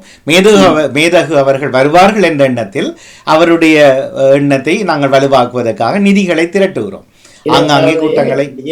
அதாவது அவருடைய வார்த்தையில நான் மீண்டும் வருவேன், அப்போஸ்தலர்களுக்கு சொல்றேன், நான் மீண்டும் வருவேன், ஆகவே நான் உங்களை திக்கற்றவர்களாக விட மாட்டேன், நான் உங்களுக்கு இப்போது தற்சமயம் அந்த பரிசுத்தாவியானவர், அதைத்தான் சொல்லுவாங்க, this is pursued by the Holy Spirit என்று சொல்லுவார்கள். அந்த பரிசுத்தாவியானவருடைய அந்த வல்லமையை, அந்த வழி நடத்துதலை நான் உங்களுக்கு அருளுவேன். ஆனால் நான் மறுபடியும் மீண்டும் வருவேன், இந்த ஆவியானவர் உங்களை வழி நடத்துற நேரத்துல நான் மீண்டும் வருவேன் என்று சொல்லி அவர் சொல்லி இருக்கிறார். ஆகவே அவர் சொல்லுவாங்க வெறித்தேவும் வெறித்தே, அதாவது உண்மையிலும் உண்மையாக என்று சொல்லி அவர் அந்த தன்னுடைய வார்த்தைகளை அவர் அடிச்சு சொல்லுவார், நம்புங்க சொல்லி, நம்புங்க, உண்மையிலும் உண்மையாக உங்களுக்கு சொல்லுவார். அழிந்து போகும், ஆனால் என் வார்த்தைகளும் ஒருவரும் அழியாது என்று சொல்லி அவர் சொல்லி இருக்கிறார். இந்த வார்த்தையில இந்த விசுவாசம் அதுதான், அது எல்லாமே ஒரு பிலீஃப், என்ன நம்பிக்கை. ஆனால் இப்போது நாம் இதில் இருக்கக்கூடிய 10 பேரும் இறைவனுடைய கடாட்சம் இல்லாமலா வாழுகிறோம். ஏன்னா அவர் வந்துதான் எனக்கு திருப்பி புதிய அருளை தர வேண்டுமா, ஏன்னா எனக்கு இளமையை திருப்பி தர போறாரு? இல்லை, அவை வருவார் என்கிற ஒரு எதிர்பார்ப்பை வைத்துக்கொண்டு வாழ்க்கையை கடத்துகிறோம். ஆனால் அவர் இப்போதும் என்னோடு இருக்கிறார் என்கிறதை நாங்கள் நம்ப மறுக்கிற ஒரு தனி மனிதனுடைய ஆதிக்கம் எவ்வளவு எங்களை மூளையை செலவை செய்து விட்டது பார்த்தீர்களா? இப்ப ஈசா நபி அவர்கள் தானே சொன்னார் வருவேன் என்று. மேதகு அவர்கள் அவர் சொல்லவில்லை, அவருக்காக மற்றவர்கள் சொல்லுகிறோம் மேதகு வருவார். இல்லை, அப்படி ஒப்பிட்டு கதைத்தால் தான் நமக்கு புரியும் வடிவா எவ்வளவு ஒரு சரி, நன்றி, மிக்க மகிழ்ச்சி. ஆனால் போன வியாழக்கிழமை சாந்தினி துரையரங்கன் அவர்கள் முற்றத்து மலர்களில் ஒரு ஒரு பேர்லின் உறவை அழைத்து வந்திருந்தார். அவர் எப்படி இந்த மொழிகளில் மாற்றம், கடவுள் பெயர்களில் எல்லாம் எப்படி மாற்றம், அவர் தொன்மை தமிழ்தான் என்று அதை நிறுவுகிறார். அதை முடிந்தால் யூடியூபில் இப்போது இருக்கிறது. முற்றத்து மலர்கள் என்று தமிழில் யூடியூப்பில் டைப் பண்ணினா வரும். அதில் போன வியாழக்கிழமை டேட்டை போட்டிங்கன்னா அவர் 1.25 மணித்தியாலம் அதை அவர் நிறுவுகிறார். என்றும் தேடுகிறேன் என்கிறார். எப்படி இந்த கடவுளர்கள் பெயர்கள், ஹீப்ரு, புதிய ஹீப்ரு, பழைய ஹீப்ரு, அதுக்கு முன்னர் இருந்த தமிழ் சொற்கள் எப்படி ஹீப்ருவாய் மாற்றம் பெற்றது என்று அதில் கடவுள் பெயர்களை கூட அவர் நிறுவுகிறார். என்னுடைய எய்மே அதுதான். முதலாவது அந்த பழைய தேடுங்கள் கண்டிப்பா அது பயனுடையதாக இருக்கும். பயனுடையதாம். பழைய வரலாறுகள், பழைய இதுகள், எங்களுடைய பாரம்பரியங்கள் அதை தேடுவது எனக்கு அதுவே வெரி இன்ட்ரெஸ்ட். ஓகே, நன்றி, மிக்க மகிழ்ச்சி. நாம் நேரம் தாண்டி விட்டோம், ஆகவே நிறைவுக்கு வருவோம். சரி, பார்ப்போம். ஜெசி அவர்கள் ஒன்றும் சொல்ல தோன்ற இல்லையோ? இல்லை, அதாவது இன்றைக்கு இந்த டிஸ்னிலேண்ட்ல ஒரு இதோண்டு இருக்கு, சிந்தனை கூட்டம் ஒன்று இருக்கு, தவக்கால சிந்தனை கூட்டம், சென்று வாருங்கள். நன்றி, வணக்கம். நன்றி, வணக்கம். ஜெசி அவர்கள் ஒரு வார்த்தை சொல்லுங்க, தாமரை ஒரு வார்த்தை சொல்லுங்க, நாங்க பெற்ற தெய்வத்துக்குள் நுழைந்து கொள்வோம். நான் வந்த அனைவருக்கும் வாழ்த்துக்கள் சொல்லி, சிந்தனைகள் எனக்கு நிறைந்த பிரயோசனம் தந்தது அனைவருடையதும். மற்ற உண்மையாக மயிர் கொட்டி அதனுடைய பிரயோசனத்தை இப்போது நீங்கள் அதை விரிவாக கூறிய போது உண்மையாக அதை அந்த இடத்தில் தட்டி விட்டு வாழும்போது எங்களுக்கு மனமும் உடலும் ஆரோக்கியமாக இருக்கும் என்றது தெளிவாகவே நான் தெரிந்து கொண்டேன் என்று கூறி, சிந்தனை தந்த அனைவருக்கும் வாழ்த்து கூறி, டர்ஜினி அவர்களுக்கு மிக்க மிக்க நன்றி கூறி, அன்பர் வாழ்த்து கூறி விடப்படுகிறேன். நன்றி, வணக்கம். நன்றி. ஜெசி அவர்களும் ஒரு வார்த்தை சொல்லிவிடுங்கள். நாங்கள் மறுபடியும் வணக்கத்தோடு நானும் சிந்தனைகளை கேட்டிருந்தேன். இந்த காவோலியை பற்றி காய்ச்சிங்க. காவோலிய இழுத்து கொண்டு இருக்காமல் பட்டா வண்ணாத்து பூச்சியா இருக்கலாம்ன்றதை முயற்சிக்கிறேன். இன்னும் இருக்க வேணும்னு ஆசைப்படுகிறேன். காவோலிகளை நீங்க சொல்லியிருந்தீங்களா, காவி கொண்டு தீரன்னு சொல்லி, அதை நான் நடக்கும் பொழுது காவோலையை விட தீப்பந்தத்தை போட்டு கொளுத்துவார்கள். தீப்பந்தத்தாலதான் கொளுத்துவார்கள். இல்ல, காவோலிய சேர்த்து கட்டிட்டு உங்களை அதுல இருத்திட்டு நான் இழுத்து கொண்டு போவேன். அதுவும் காவோலதான். அது நல்ல காவோலி என்று இல்ல. நான் கதைச்சிங்களே, நாங்கள் காவி கொண்டு திரிகிறான்னு சொல்லி ஏதாவது ஒரு இது அதை வச்சு நான் நினைச்சேன். கண்டிப்பா அந்த அதை தாண்ட வேணும் கடந்து போக வேண்டும். இப்போ தாமரைக்கு வந்த நாரி பிடிப்பு ஒரு மயிர் கொட்டி அதை தட்டி விட்டுட்டு போய்கொண்டே இருக்கணும், அப்படி சுண்டி விட்டுட்டு போய்கொண்டே இருக்கணும். நன்றி, நன்றி.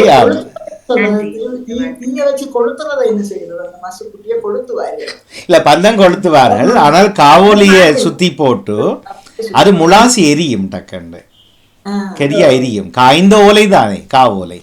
காய்ந்த ஓலை புணர்த்தினால் காவோலை. அது ஒன்றும் புது பெயர் கிடையாது. காய்ந்த ஓலை, சருகான ஓலைகள் படாரண்டு தீப்பிடிக்கும் எல்லாம். அவந்திகா? மாமா, நான் வெளியில் சைக்கிளோட போறேன். ஆனால் நான் வெளியில் போனில் எழுதுறேன். திருப்பி சொல்லுங்க. நான் வெளியில் சைக்கிளோட போறேன். ஆனால் நான் வெளியில போன் எழுதுறேன். வெளியில என்னம்மா கடைசி வசனம் என்ன? போன் எழுதுறேன். போன்ல இணையிறீங்க சைக்கிள் ஓடிக்கொண்டு. அதை கொஞ்சம் வல்லன செய்திருக்கலாமே, நாங்கள் நட கேட்கல. சரி, அதுவே பெரிய விஷயம். என்ன அத்விகா விட்டுட்டாவ வாசி பெரும்புரியரம் எல்லாம் அது இந்த வார இறுதி நாள் வருது என்றோட சில பேர் திடீரென்று உயிர்ப்பு பெறுவார்.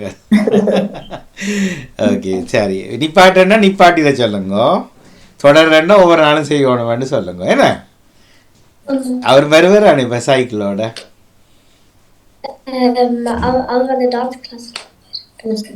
மாய்க்குள்ள முணுமுணுக்க கூடாதம்மா. எனக்கு வேற காது வேற அருவாசியாங்க கேக்குது.